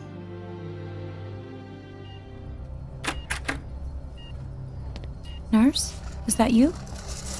Yes. Brought you your sleeping medicine, honey. Oh. Is it really night already? It's 9:30. What about the day? What about it? Well, was it a beautiful day? Was the sun out? Was it warm? Kind of warm. Clouds? Were there clouds in the sky? I suppose there were. I never was much for staring up at the sky all the time. I used to look at clouds a lot when I was little. We had a hill by our house, and I liked to go up there and lay alone in the tall grass and stare up at the clouds. Did you ever do that? Can't say I ever did. I used to love the sun on my face, the wind in my hair, and the solitude. I loved being by myself, all alone at the top of the world. Time to take your temperature now. Oh, just one other thing. Well? When will they take the bandages off? How long do I have to wait? Until they decide whether they can fix up your face or not. Oh. I guess it's pretty bad, isn't it? I've seen worse. But it's pretty bad, isn't it? I mean, I know it's pretty bad. Ever since I can remember, ever since I was a little girl, people have turned away from me. One of my earliest memories is of a girl screaming when she looked at me. It's something I still dream about. I never wanted to be beautiful. I just wanted people not to scream when they looked at me. When, nurse, when will they take the bandages off my face this time? You've been waiting so long now, it really doesn't make much difference whether it's 2 days or 2 weeks, does it? I suppose not. Now let me take your temperature.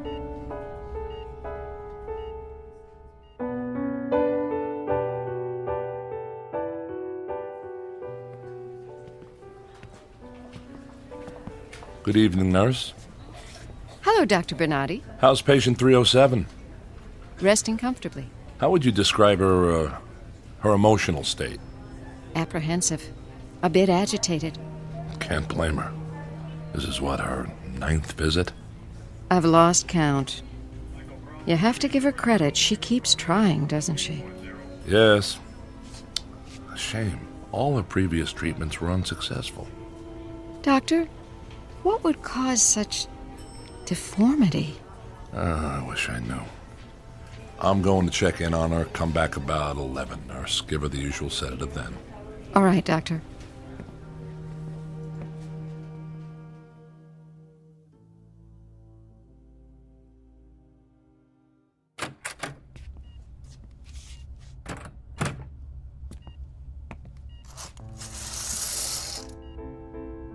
Warm this evening, Miss Tyler? Hello, Doctor. I thought it was warm. I couldn't be sure, though. I expect you're uncomfortable under all those bandages. Oh, I'm used to bandages on my face. Sometimes I think I've lived my whole life inside a dark cave. The walls are gauze, and the wind that blows in from the mouth of the cave always smells of disinfectant. There's kind of a comfort, though, Doctor, to living in this cave. It's so wonderfully private. No one can ever see me. It's hopeless, isn't it, Doctor? I'll never look any different. That's hard to say. Up to now, you haven't responded to the medication or to the shots or any of the proven techniques. Frankly, you've stumped us, Miss Tyler. Nothing we've done so far has made any difference at all, but we are hopeful of what this last treatment may have accomplished. Unfortunately, your case is one that can't be handled with plastic surgery. Bone structure, flesh type, many factors prohibit this kind of approach, and this is your 11th visit. No more after this, are there? No more tries? 11 is the maximum number of experiments. No more are permitted after 11. Now what? Well, you're kind of jumping the gun, Miss Tyler. You may very well have responded to these last injections. There's no way of telling till we get those bandages off. But if I haven't responded, then what? There are alternatives. Like? Don't you know? I know. You realize, of course, Miss Tyler, why these rules are in effect?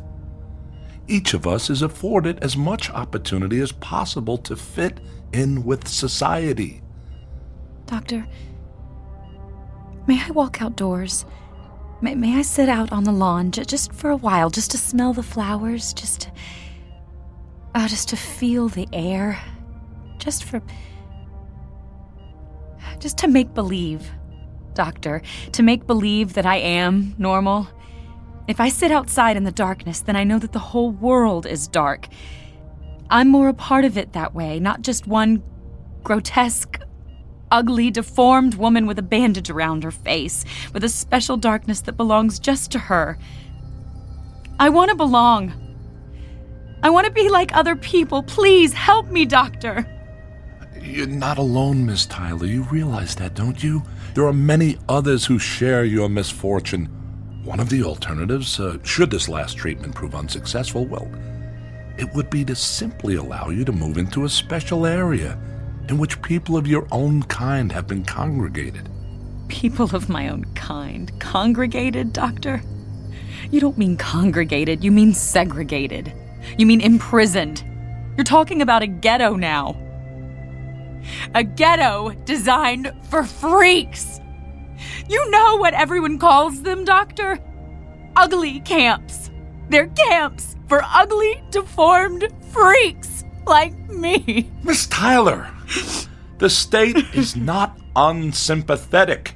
Your presence here in this hospital attests to this. But you're not being rational. You can't expect to live any kind of life amongst normal people. I could try. I could wear a mask or this bandage. I wouldn't bother anyone. I'd just go on my own way. I'd take a job, any job. Who are you people anyway? What is this state? Who makes up all the rules and the statutes and the traditions? The people who are different have to stay away from the people who are normal. Well, the state isn't God, Doctor. Miss Tyler, please. The state is not God. It hasn't the right to penalize people for an accident of birth. It hasn't the right to make ugliness a crime. Doctor, look. If I walk over here by this window... Careful, Miss Tyler. No. I can feel the night out there. I feel the air. I can smell the flowers. Please. Please take this bandage off me. Please take this off me. Take this off me! No, Miss Tyler, don't tear at the bandages. You could do serious damage to the work we've done. Nurse, I could use help here. Get this patient a sedative now.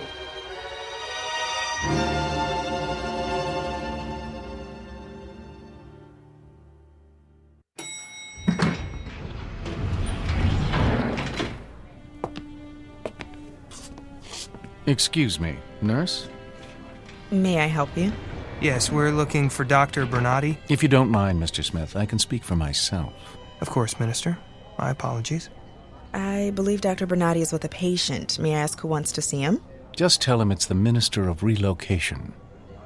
Of course, Minister. You can wait right over there. I'll just find the doctor for you. Thank you. Hey, who's that? He looks like he's from the state. It's the Minister of Relocation. Probably here to find out about patient 307, but who's that with him? He's so grotesque. Isn't it obvious? He's from one of those ugly camps. If patient 307 hasn't changed when they take off the bandages, he'll be here ready to cart her off to Gruesome Gulch.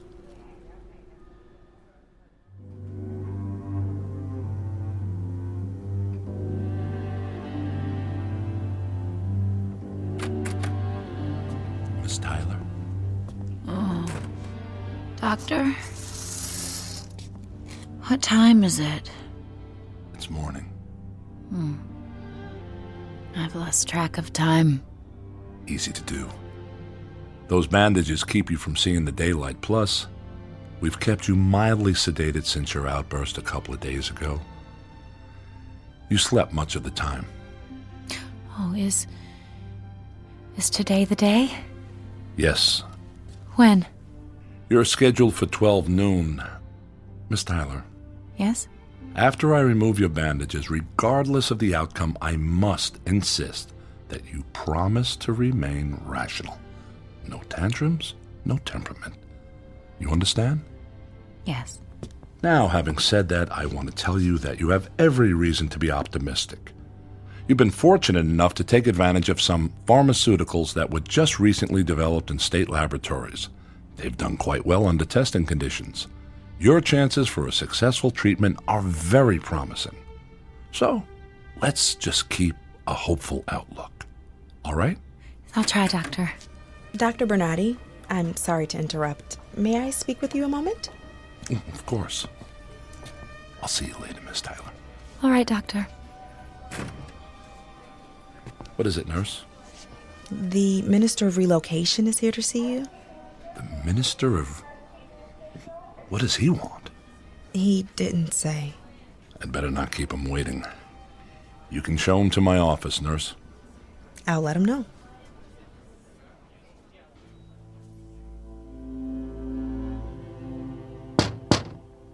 Come in. Dr. Bernardi? Yes, Minister. So sorry to keep you waiting. How can I help you? I understand you have a patient here. Patient 307, I believe? Yes.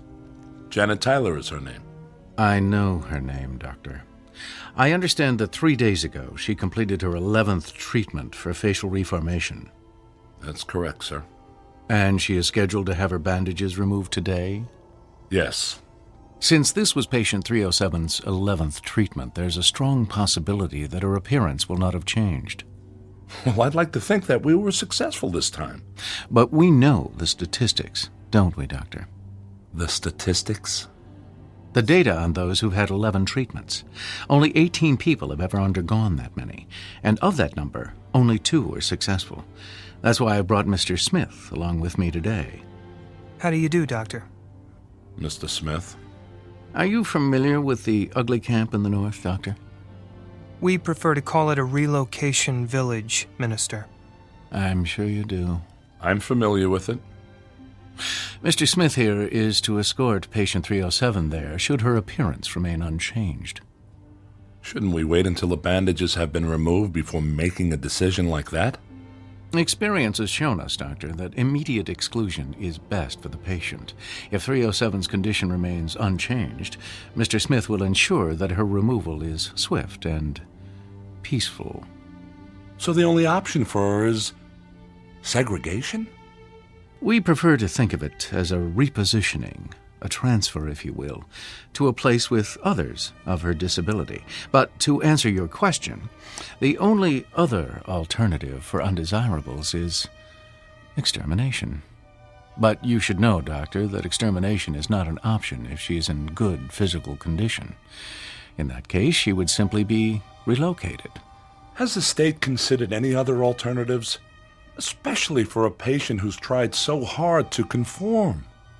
It doesn't seem fair that... Fair? One could infer that you are questioning the judgment of the state, Dr. Bernardi. Oh, no, of course not, Minister. I'm simply trying to consider what's best for my patient. I wouldn't be much of a physician if I didn't. An admirable trait, Doctor. Assuming it doesn't take priority over the principles established by our leader. Of course, Minister. No disrespect was intended. I'm sure. Well, my business here is complete. Here is the necessary paperwork to fill out if patient 307's condition remains unchanged, and I will leave Mr. Smith here to accompany her to his village. Doctor, I would highly recommend sequestering Mr. Smith someplace where he won't alarm the patients. Of course. We have a room down the hall where he can wait undisturbed. Excellent. Just one more thing, Dr. Bernardi. I assume the hospital knows that every video monitor in every room and every hallway must be tuned to the leader's message today. I understand it will be especially inspiring. I'm sure it's been taken care of, but I'll confirm that the audio-visual staff knows about it. Most kind of you. Thank you for your time, Doctor. Good day. Good day, sir. Goodbye, Minister. Goodbye.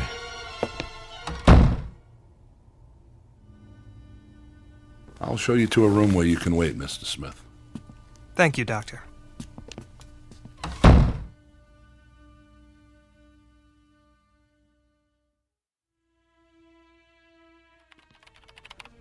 Hey, it's almost time for 307's bandages to come off. The doctor said to be sure and have the anesthetist standing by. Oh, that's right. I'll set it up now. Of course, it's not for me to say, but I think they spend an awful lot of time and trouble on these face cases, these throwbacks. Why not ship them out in the beginning? Is that what you'd want? If it were you?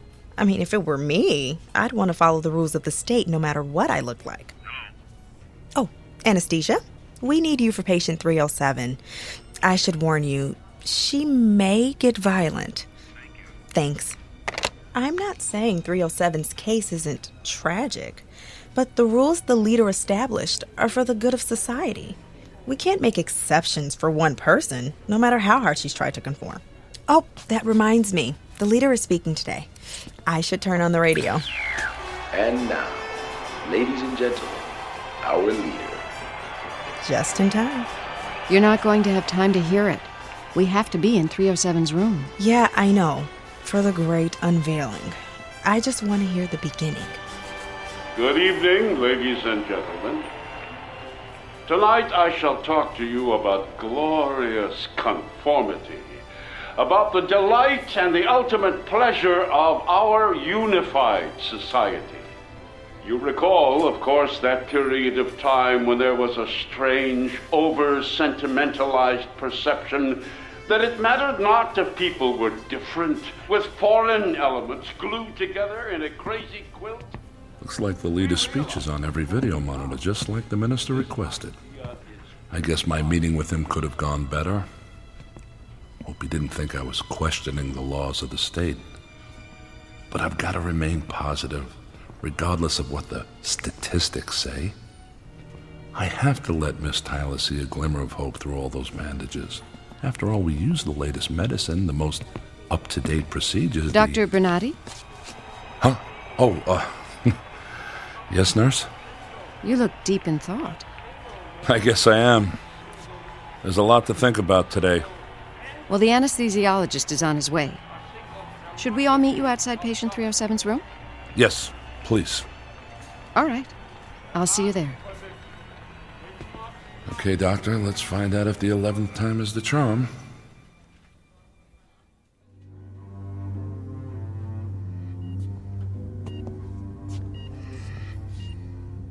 Hello, Miss Tyler. Hello, Doctor. There are others with you. It's time, isn't it? It's time. How are you feeling? Oh, I'm frightened. This is my last chance, Doctor. My last chance. I understand, but let's stay positive, all right? Now, I'll tell you precisely what I'm going to do. I'll start to unwind the bandage very gradually. See, the process has to be slow so that you can become accustomed to the light. As you know, the injections may have had an effect on your vision. Now, as I unwrap, I want you to keep your eyes open. And I want you to describe to me the different shadings of light as you perceive it as each layer of bandage comes off. All right. Now, if you make any sudden movements or start getting emotional on us, Miss Tyler, I'm going to have the nurses hold you down and have the anesthesiologist put you under sedation. Is that understood? I promise I won't. All right, then. Nurse, may I have the scissors? Here you are, Doctor. All right, Miss Tyler. I'm going to remove the first layer of bandages now. There. Do you see any light? Oh, just a little. It looks gray. All right, now. Just be very quiet. Now, Miss Tyler? Oh, much brighter. Very bright. A bit more now. How about now? Oh, it's bright. It's very bright. Good. Just a little more. I'm at the last layer now, Miss Tyler. Oh, I can just distinguish your outline, just vaguely, but I can see you. Do you want a mirror? No, thank you, no mirror. All right. I'm going to remove the last bandage now. Are you ready? I'm ready.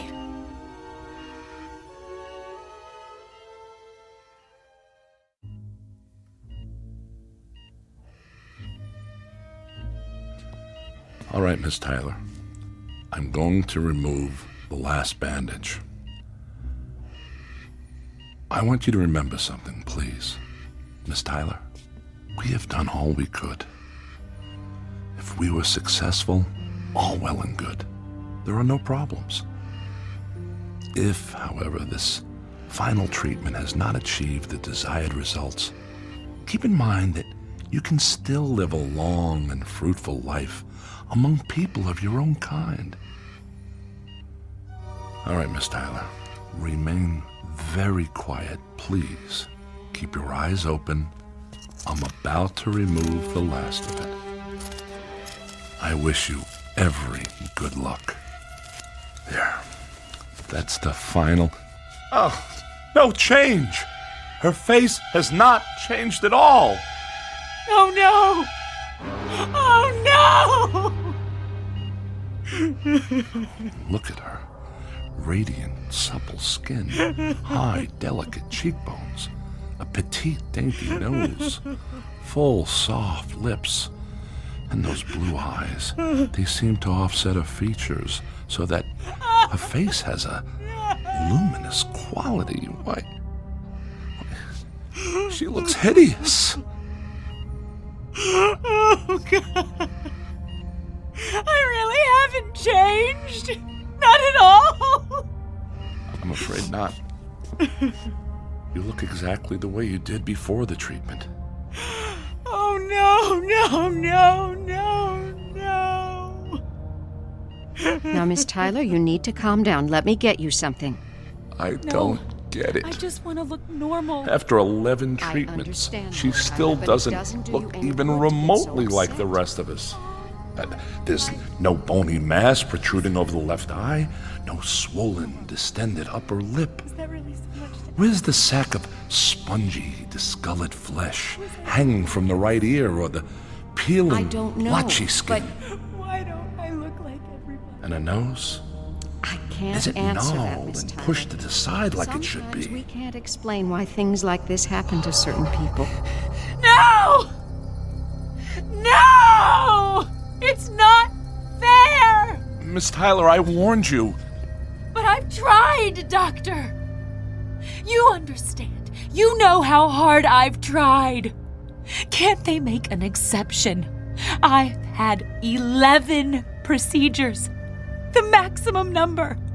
Can't they see that I've tried to conform, to be a part of normal society? Doesn't that count for anything? I don't make the rules, Miss Tyler. Now please, sit down. We've arranged for you to stay in a place with your own kind. No! No! I won't go! Let me out of here! Oh! Ah! Oh! I say to you now, come on. There is no We have to stop her. I'll call security. She's running toward the elevator. Stop her. Stop that woman. Don't let her get away. The door's closed in time. She didn't make it. Let me out! Let me out of here! I've got to get out of here! Oh! Come back! And now we know that there must be a single. She's getting away again. How if I can help it? I'll go through this storage room and cut her off. There's a door on the other side. Entity of people. Come on, nurse. We'll stop her from backtracking this way. Philosophy of government. There. I think he's got a corner. Come on now, Miss Tyler. You need to stop running. But don't you see? Everywhere I run, everyone looks the same. The doctors, the nurses, the leader on all these video monitors. They're all just reminders. Reminders that I'm different. That I'm a freak. No, wait! We cannot permit. We must not permit. She's gonna throw that clipboard at him. Sentimentality of past age to weaken our resolve.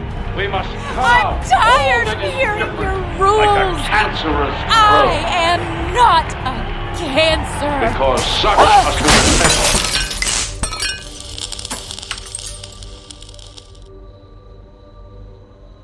Is everybody okay? Yes. I'm fine. I'm fine. She's getting away again. Come on.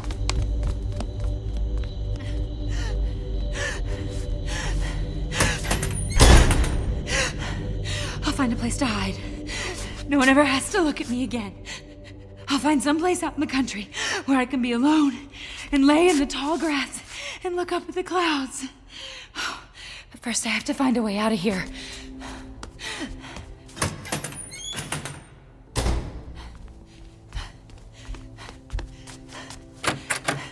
Oh, this is just some kind of waiting room. Oh, maybe I can... Excuse me. Oh, get away! I won't hurt you, I promise. Miss Tyler, here you are. Now don't be afraid. This is a representative of the group you're going to live with. Oddly enough, you've come right to him. He looks like a monster. I'm sorry if my appearance has alarmed you, Miss Tyler, but it's just my face. I'm really just like you. This is Mr. Smith, Walter Smith. He's in charge of the village group in the north. He'll take you there tonight. You can live among your own kind now.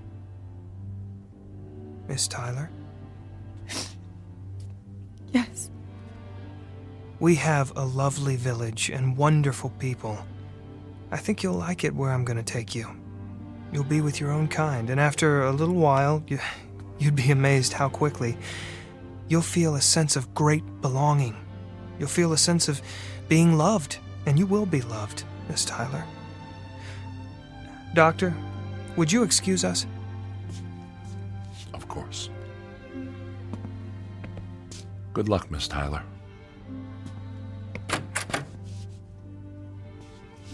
Miss Tyler? Yes. I'd like you to look at me. I can't. Please, Miss Tyler. I'm looking at you right now, without turning away. Won't you do me the same courtesy? All right. Thank you. Now, what do you see? I see clear brown eyes, smooth, tanned skin, a trim, straight nose, a firm, square jaw. I see someone who looks different. That's right. You see someone who understands how you feel. Miss Tyler, I can take you to a place where it doesn't matter if you look different. Mr. Smith, why are some of us born so ugly? I don't know, Miss Tyler. I really don't know. But do you know something? It doesn't really matter. There's an old saying, a very, very old saying. Beauty is in the eye of the beholder. When we leave here, when we go back to the village, keep that in mind. Try, Miss Tyler. Say it over and over in your mind. Beauty is in the eye of the beholder. Come on now. We'll get your things and we'll leave.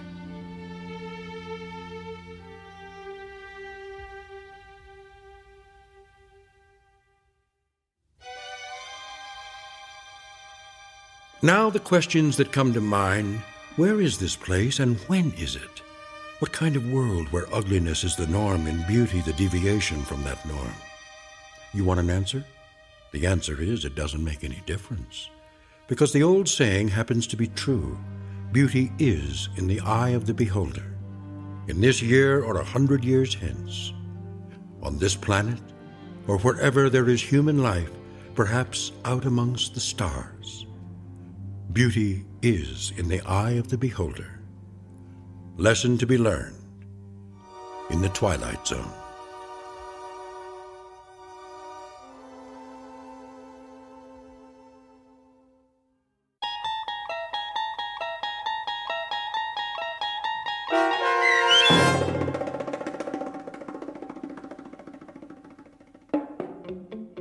Eye of the Beholder, starring Virginia Williams, with Stacy Keach as your narrator, was written for The Twilight Zone by Rod Serling and adapted for radio by Barry Rickert.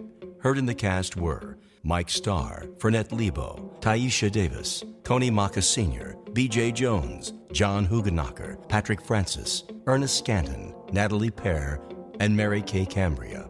The producers of The Twilight Zone wish to thank CBS Enterprises and the Rod Serling Estate for making this series possible. This copyrighted radio series is produced by Carl Amari and directed by Joby Cerny for Falcon Picture Group. Sound design, custom Foley effects, recording, and editing are produced in the Cerny American Sound to Picture Theater by sound designers Craig Lee and Todd Beyer. Music for The Twilight Zone is provided by CBS and American Music Company Incorporated, New York. To learn more about the Twilight Zone radio dramas and to download episodes, including 3 free episodes on our homepage, visit our official website at twilightzoneradio.com. Doug James speaking.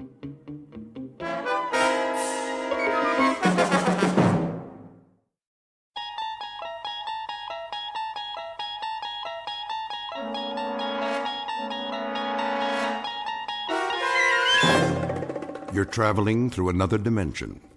A dimension not only of sight and sound, but of mind. A journey into a wondrous land whose boundaries are those of imagination. Your next stop, the Twilight Zone.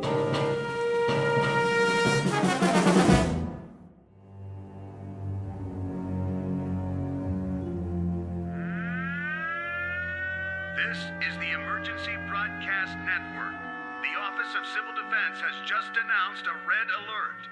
Enemy missiles are approaching the United States. Repeat, this is a red alert.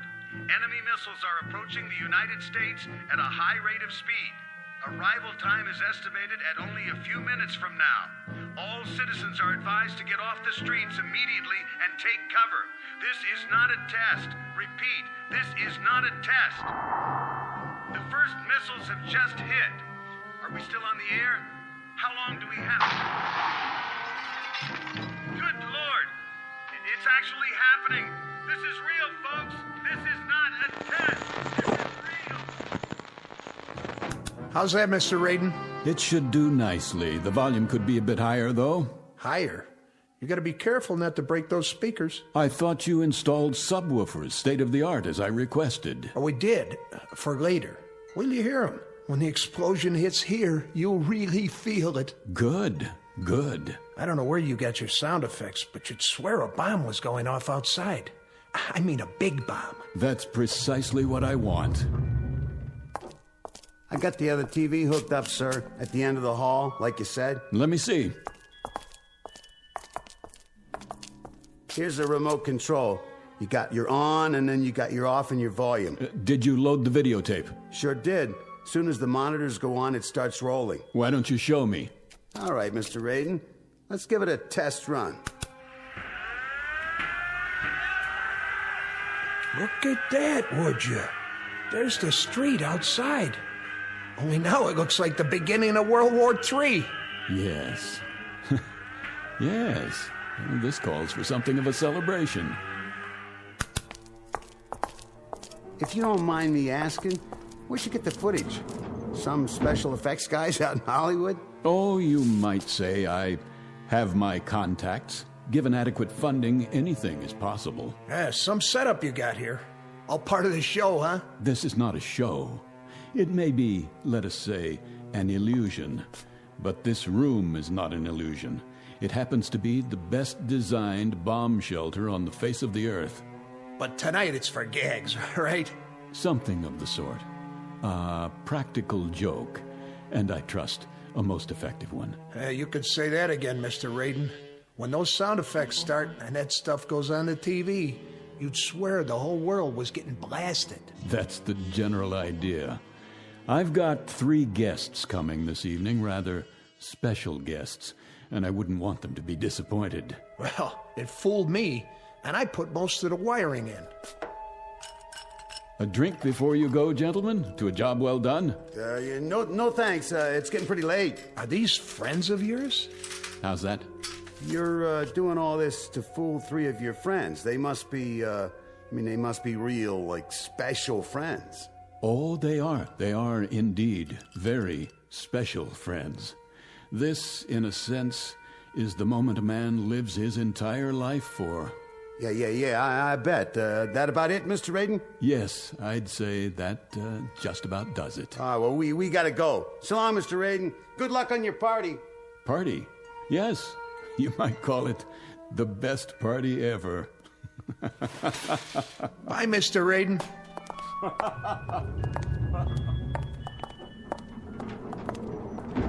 That guy gives me the heebie-jeebies. I know what you mean. This has got to be the #1 kook in the whole country. I mean, can you imagine a guy spending that kind of a bundle just to set up a phony atom bomb explosion? And the whole thing's set to go off at 11:45. Some kind of fanatic is he, huh? What's his angle? Practical joke, maybe, you know, like he said. Yeah, the $500,000, that's some joke. Hey, hit the button, will you?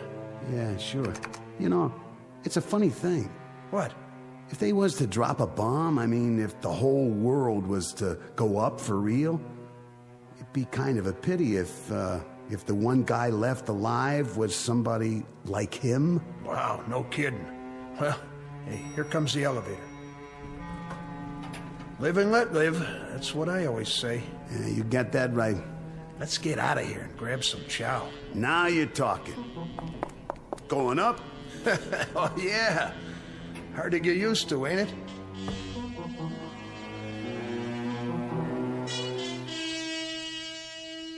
This is the basement of a fashionable midtown skyscraper and office building. It's owned and occupied by one Paul Raiden, whom you've just met. Mr. Raiden is rich, eccentric, and single-minded. How rich, we can already surmise. How eccentric and single-minded, we shall see in a moment.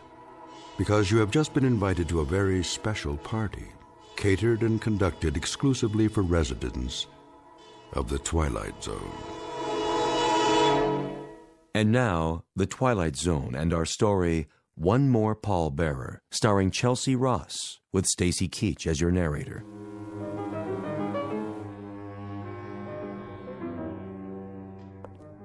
And here's the main course, dear. Baked fish, just the way you like it. Splendid. Would you care for some more milk? Not just yet, Mary. Sit down, please. Oh, who could that be?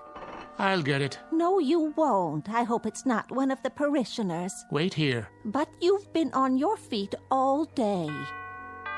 Dinner will keep. Nonsense. I'll see to it, dear.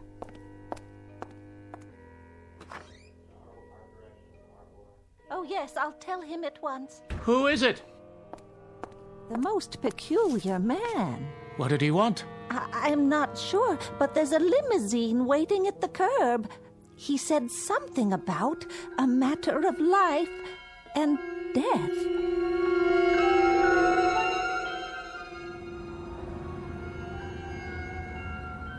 Odd, isn't it? He said exactly the same thing to me.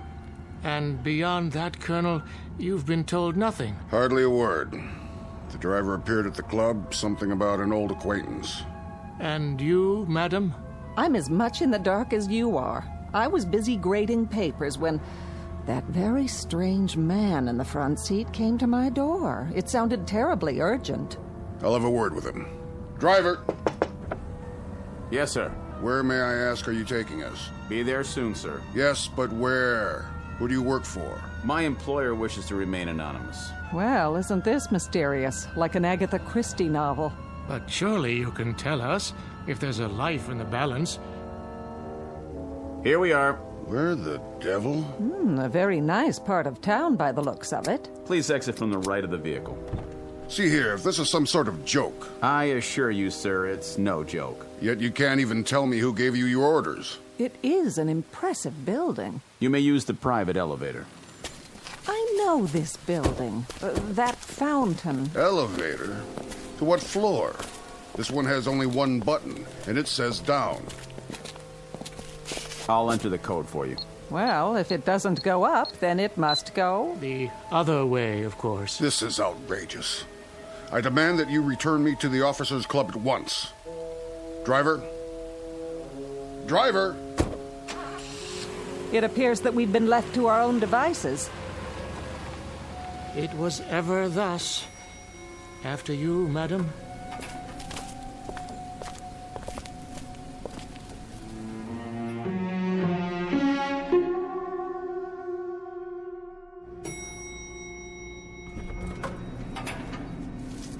What in the... Good evening, friends. That voice. If you'd be so kind, just follow the hall to the security door at the end of the hall. There's something vaguely familiar about the tone, but I can't quite... Enough. It's time to find out what this is all about. That's right. Just come in, if you will. See here. Do sit down and make yourselves comfortable. Wait, I remember now. Yes. The accommodations are a bit Spartan, but I trust you'll find them adequate for your needs. How good of you to come. Colonel Hawthorne, Reverend Hughes, and of course, Mrs. Langsford. I'm delighted to see you all. What? Such blank faces? Don't tell me you've forgotten. It's Raiden, isn't it? Aren't you Paul Raiden? You have an excellent memory, Reverend. And how about you, Colonel? Do you recognize me? Yes, I believe I do. You served with me once, didn't you? I did indeed. A second lieutenant. Yes. In an infantry regiment under your command. I recall it vaguely, and I seem to recall something else, too. It's not surprising that it doesn't come flooding back. After all, you had a few thousand men under you, a few thousand cogs in the great military machine. I was only one of those cogs. But then again, you didn't court-martial all of them, did you? That distinction you reserved for me alone. Oh, yes, I do recall now. You refused to lead an assault on a hill. Did I? Refused in the face of a direct order. The delay cost us a company of men. That was your contention at the court-martial board. It's what sealed my fate. I was dishonorably discharged, Colonel, stripped of rank and booted out. Oh, fortunate for you. Fortunate, you say? Were I permitted to dictate the sentence, I would have had you shot. Of this I have no doubt. No doubt at all. But what kind of host am I? Oh, for pity's sake, Paul. I must apologize. There's a lady present. Please forgive me for not addressing you first, Mrs. Langsford. Do you recall who I am? Of course I do. I taught you in high school. Well done. I don't forget my students. Oh, now and then I find that they get jumbled together. Of course. But if I prod my memory a bit, I'm able to connect names with faces. And in your case, with character. I made an impression on you, did I? That's understandable. Because you flunked me, Mrs. Langsford. I certainly did. You dressed me down in front of an entire class, called me names, humiliated me. And quite deservedly so. Ah, but that's neither here nor there. I invited you here this evening for another purpose than to dredge up old animosities. Invited? I can't speak for my companions, Raiden, but the request I received was more in the form of an ultimatum. Your chauffeur said it was a matter of utmost urgency. Why, yes. Yes, indeed. That's the way it was broached to me, too. A matter of life and death. I was eating dinner, and my wife Mary got up to answer the door. And when she came back, she had such an odd expression on her face. Ah, Reverend Hughes. Still a bit on the wordy side, aren't you? It never ceases to amaze me, really, how changeless we remain over the years. But I suppose the habits of a lifetime are not that easily set aside, now are they? Perhaps you'll be good enough, Paul, to get to the point and tell us why we're here. I'd be delighted to. But first, can I get you something? A highball, perhaps, or a cup of coffee for the Reverend. How do you take it, black or white? Nothing, thank you. Paul, you're trying my patience. Habits, Mrs. Langsford. The incredible persistence of habits. You call me Paul, as if I were still sitting in your classroom. What about you, a nice cup of tea? Nothing for me. And you, Colonel, a tot of rum, perhaps? I would be deeply appreciative, Mr. Raiden, if you made your point and then let us leave. You've obviously called us here for something, and I, for one, would welcome hearing whatever it is without further delay. How staunch, how commanding you sound, Colonel. The military mind never changes either. See here. Always pressing forward. Drive, drive, drive against the objective and wipe it out. Colored flags stuck in a map and troops stuck out in the hot sun. An officer must have nerves made of steel and a head full of cement. As you were, Raiden. Oh, no, Colonel. Not as I was, as I am. Which rather upsets the chain of command, don't you think? Because I'm in command now, and what I command at this moment is your attention. You see, I've called the three of you here for a very specific purpose. I think I'm beginning to understand. Of course you are. Always so intelligent, so insightful. Let's do it in proper chronology. My dear old schoolmarm shall begin. That staunch and intrepid educator who would look so incongruously out of place without those severe spectacles covering those severe eyes looking out of an equally severe face, who possesses such vast prerogatives from the local school board and the vast courage that comes from pitting all her wits and training and knowledge against poor captive children. Are you quite finished, Paul? My dear lady, I haven't even begun. May I make an observation, then? You have permission to speak. Would you like to address the class? Oh, just a comment, Paul, on how incredible this whole thing is.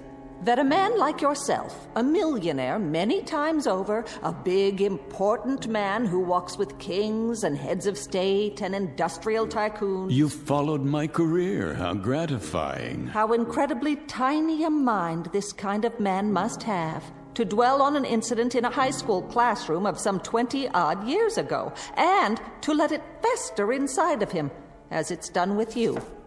I've never liked humiliation, Mrs. Langsford, whether it occurred 20 years ago or in the past 10 minutes. Humiliation? All right, Paul, let's talk of humiliation. Let's talk of your humiliation. Mr. Raiden was caught cheating during an examination, caught red-handed. Oh, not a federal crime, of course, but perhaps just a bit commentative on the nature of the person. And when accused of the act, he tried to plant his crib sheet on an innocent student. How right you are, Mr. Raiden, that I stood you up on your feet and in front of the entire class I told you what you were. But no room then, was there, Mrs. Langsford, for just a moment of compassion? An iota of sympathy for a frightened and desperate boy? Oh, Mr. Raiden, I've dealt with frightened and desperate children all my life. And it might surprise you to know that I've given them more sympathy and compassion than learning. But neither sympathy nor compassion can be handed out wholesale like cheap bubblegum. The recipient must be worthy of them, and you never were. You were a devious, dishonest troublemaker. And for all your millions, my guess is that you are still devious, you are still dishonest, and I have no doubt that even now you're a troublemaker. You haven't changed either, Mrs. Langsford. Mr. Raiden, after so many years, what can be gained by... A great deal can be gained, Reverend. A great deal. But surely... You can go to the devil, Reverend. Raiden! You too, Colonel. And that's not a figure of speech. Tonight, my friends, just a few short minutes from now, you all most assuredly can and will go to the devil.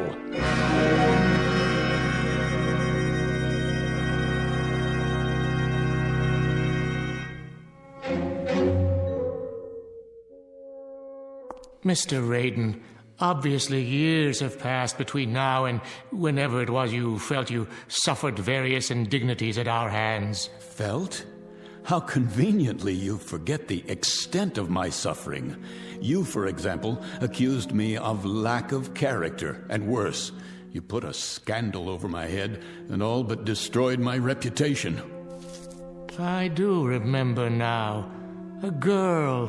A young girl whom you drove to suicide because even at that early stage you were not a man to hold honor in very high regard. So merciless and so judgmental.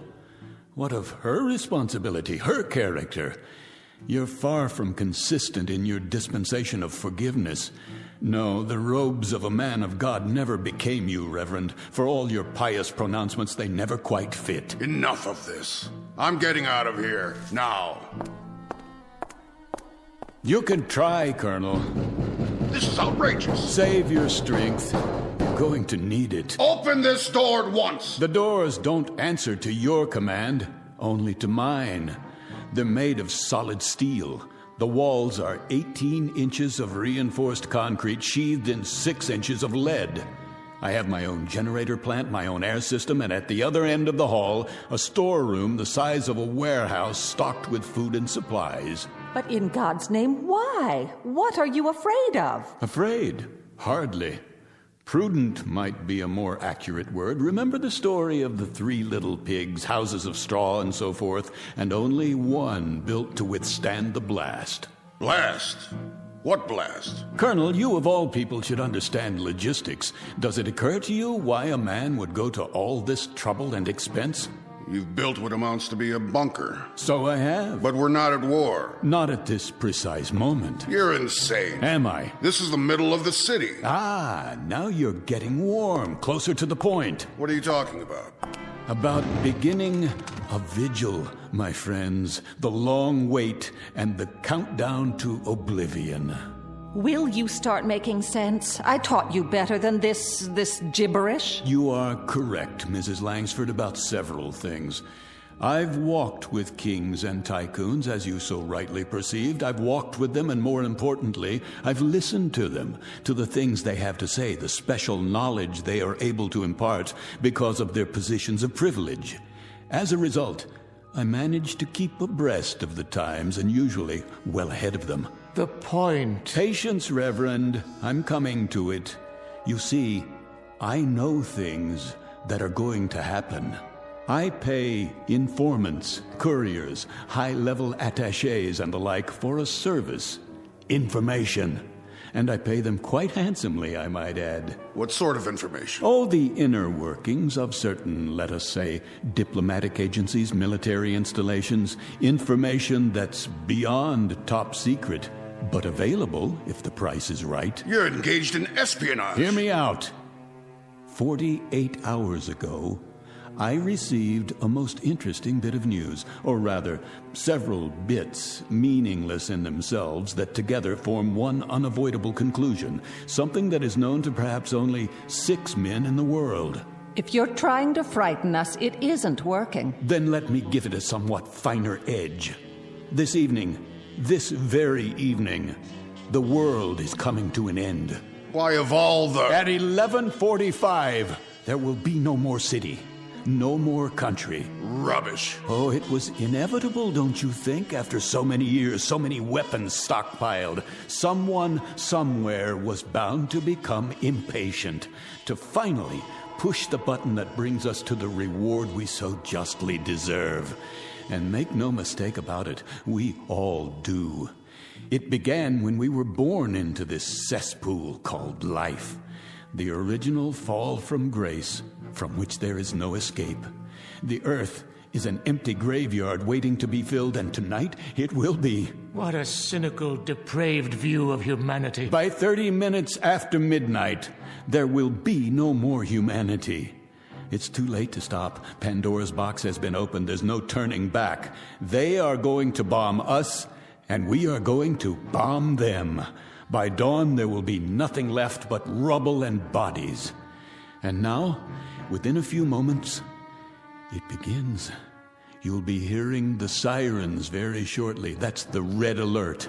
It means their missiles are on the way. Ours will follow soon after with proper military efficiency.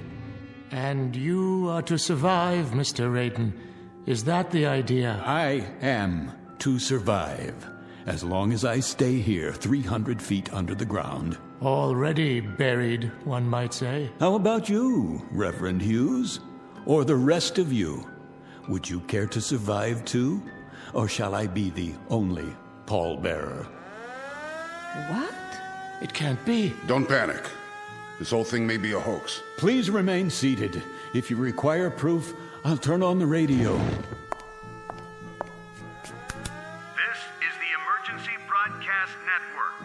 Office of Civil Defense has just announced a red alert. Enemy missiles are approaching the United States. Repeat, this is a red alert. Enemy missiles are approaching the United States at a high rate of speed. Arrival time is estimated at only a few minutes from now.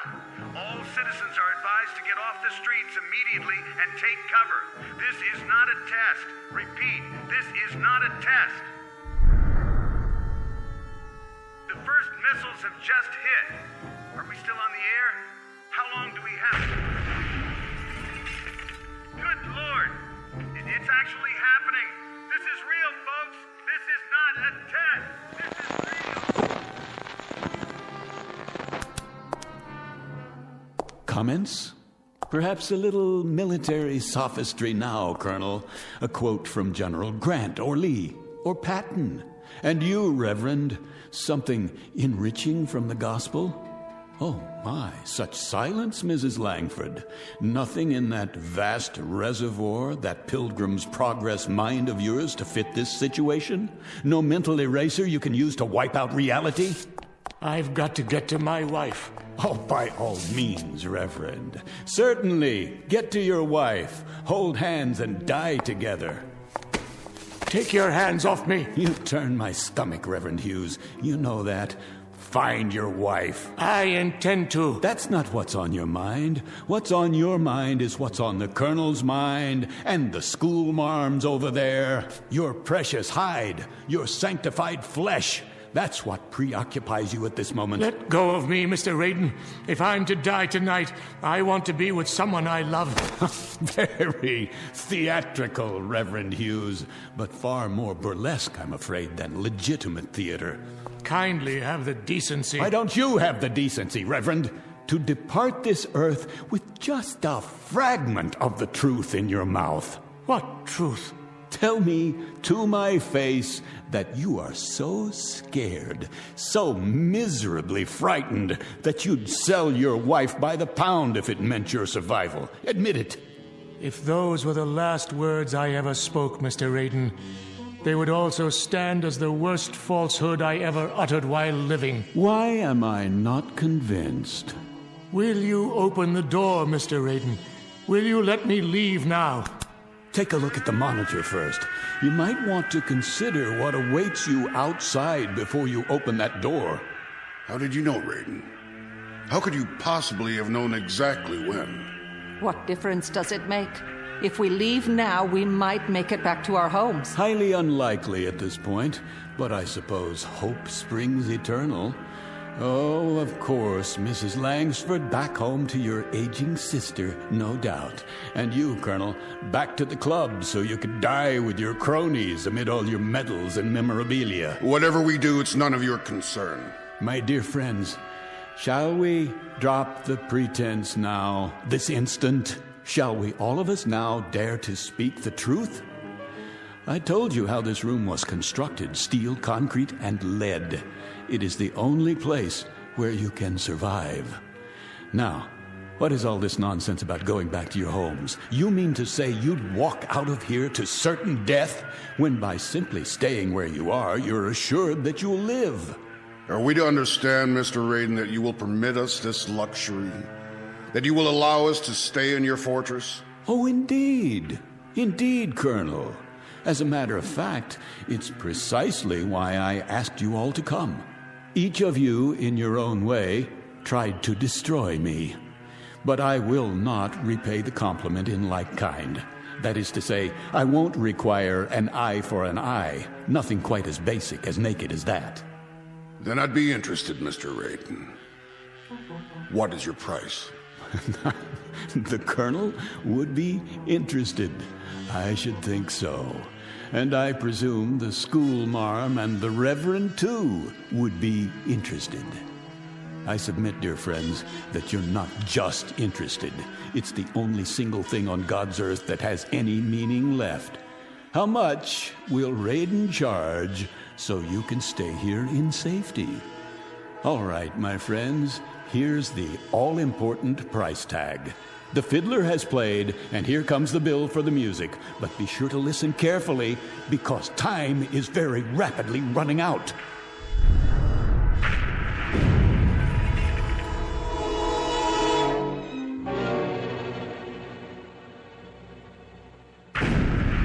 Say it, man. What is your price? You will, each one of you in turn, beg my pardon, ask my forgiveness, and if need be, you'll get down on your hands and knees to perform that function. Is that all? That's all.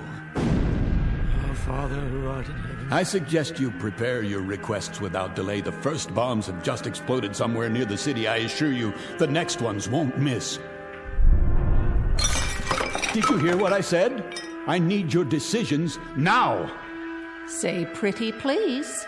I beg your pardon? Pretty please with sugar on it. How's that, teacher? Speak up! Pretty please with sugar on it, Mr. Raiden. It's what children say to exact a favor. Children, Mr. Raiden, but they say it by rote. It comes out pure. There's no meanness to it, no cruelty. That's something that comes much later in life. The capacity to damage other human beings. That's enough. Not quite. You let me out of here, Mr. Raiden.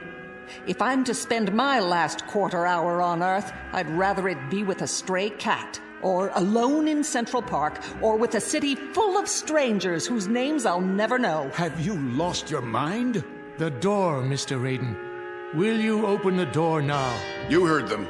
Heard what? Stubbornness for its own sake? Sheer contrariness? Absolute irrationality in the face of that? Open up, Raiden. Yes, open it.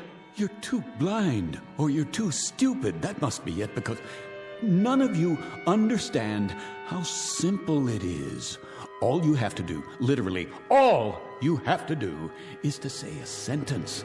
Just a string of silly, mindless words, like a command, Colonel, like a prayer, Reverend, like a lesson. Nothing more than that. All you have to say is that you're sorry. I have nothing to be sorry for. You deserve that, court-martial, and more. I'll hardly withdraw my complaint now. And I, Mr. Raiden, pity you that you still can't see the error of your ways. May God have mercy on your soul. All right. You want to go out there and die? Go! But you'll all be back inside of 5 minutes. There's the elevator. Go ahead, use it. Carry the farce to its conclusion. Stand aside. Where are you going? Up there? To what? As far away from here as I can get. Do you hear that? Are you deaf? You still want to go up on the street? Why? To get a good look at the frenzy and the panic and the horror before you come back down here to your only salvation. Move away from the elevator. But you don't need to see it firsthand. Watch it from here on the monitor. You can see it happen, the whole thing. Watch as your world is shoveled into a grave and covered over. Move, or I shall be forced to move you. You fool. After you, ma'am. Last chance. I mean it. It's your last chance. What about it, Hughes? Is life so stinking cheap you can throw it down a drain? No, it's not true. This is no fantasy. You'll be back. You'll see. You'll be back. This is the Emergency Broadcast Network. The Office of Civil Defense has issued a red alert. The United States is under enemy attack. The first wave of bombers and long-range missiles slipped through our defenses by unknown means and are on the approach now. Evacuation procedures are underway in all major cities. The President will make an announcement as soon as this is real, ladies and gentlemen. This is not a drill. This is not a test. This is an actual emergency. What? That's not what he's supposed to say. We interrupt our regularly scheduled programming to bring you this live coverage. Just before midnight this evening, several of the country's major population centers suffered missile attacks, resulting in severe casualties. Siege mentality. Unconfirmed report of nuclear detonations. The White House, the Midwest, the coast. We will remain on the air for as long as... What's wrong with this? Off! I want this tape off!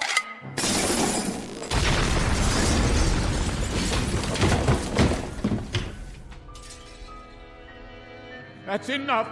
That is quite enough. Ladies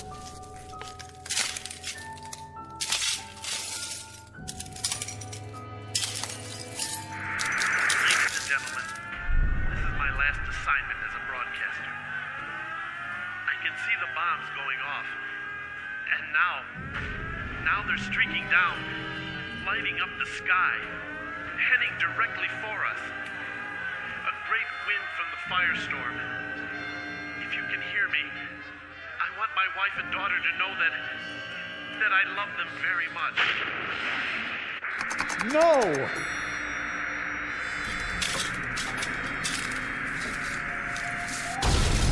No! No!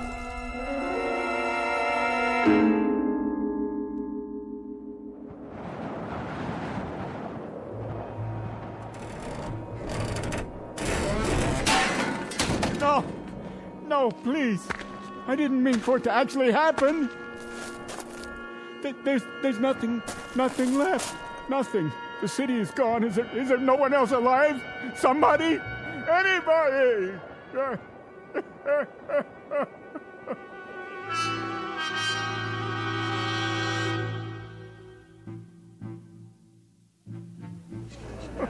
What's wrong with him? Must be drunk. Poor man, he looks crazy. Yeah, look at his eyes. What's he crying?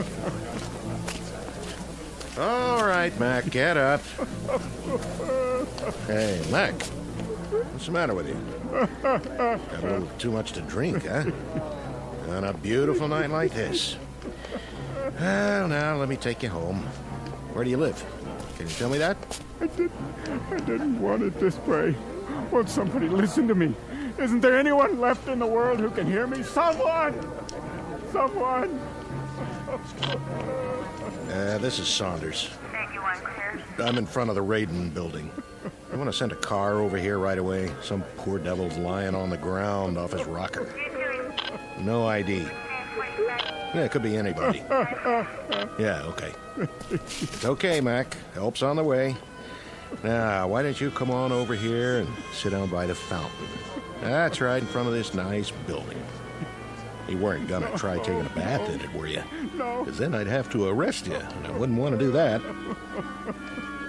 Can you hear me? Can't you even tell me where you live? You know where you are? Anything around here look familiar at all? What happened to him? Another nutcase. Never saw him. Is he deaf or blind? Okay, folks, let's move along. Move right along. Give the poor fella some breathing space till the ambulance gets here. Easy, Mac. Take it easy.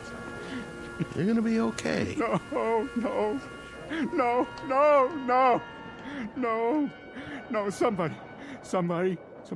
anybody.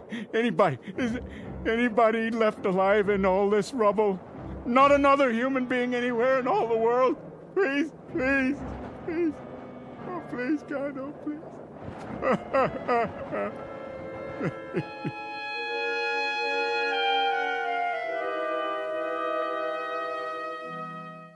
Mr. Paul Raiden, a dealer in fantasy and human misery, especially his own.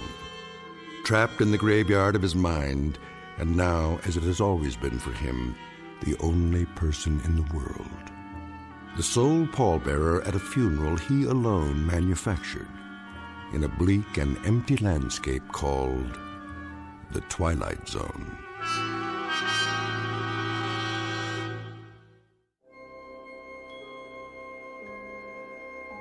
Hi, this is Carl Amari, producer of the Twilight Zone radio dramas. I'd like to take a moment to tell you about our official website at twilightzoneradio.com, where you'll get the latest news and information on these Twilight Zone radio dramas. Plus, at twilightzoneradio.com, you can digitally download 3 free episodes or any of our episodes for only $1.95 each. In this age of ever-changing technology, we've decided to make these episodes instantly available to you by making the Twilight Zone radio dramas a digital download-only series. This means that this series will no longer be offered on CD. The CD collections at our website are now being offered while supplies last at buy one, get one free. So be sure to get your favorites before they're sold out. Be sure to visit us often, and I'll see you in the zone.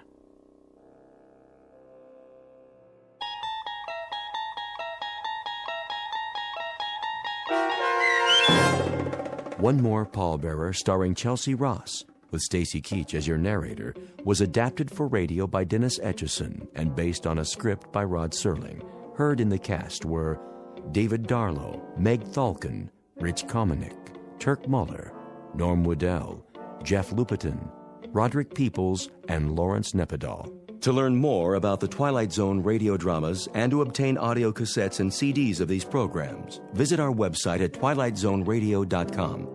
This copyrighted radio series is produced and directed by Carl Amari and Roger Wolski for Falcon Picture Group. Doug James speaking.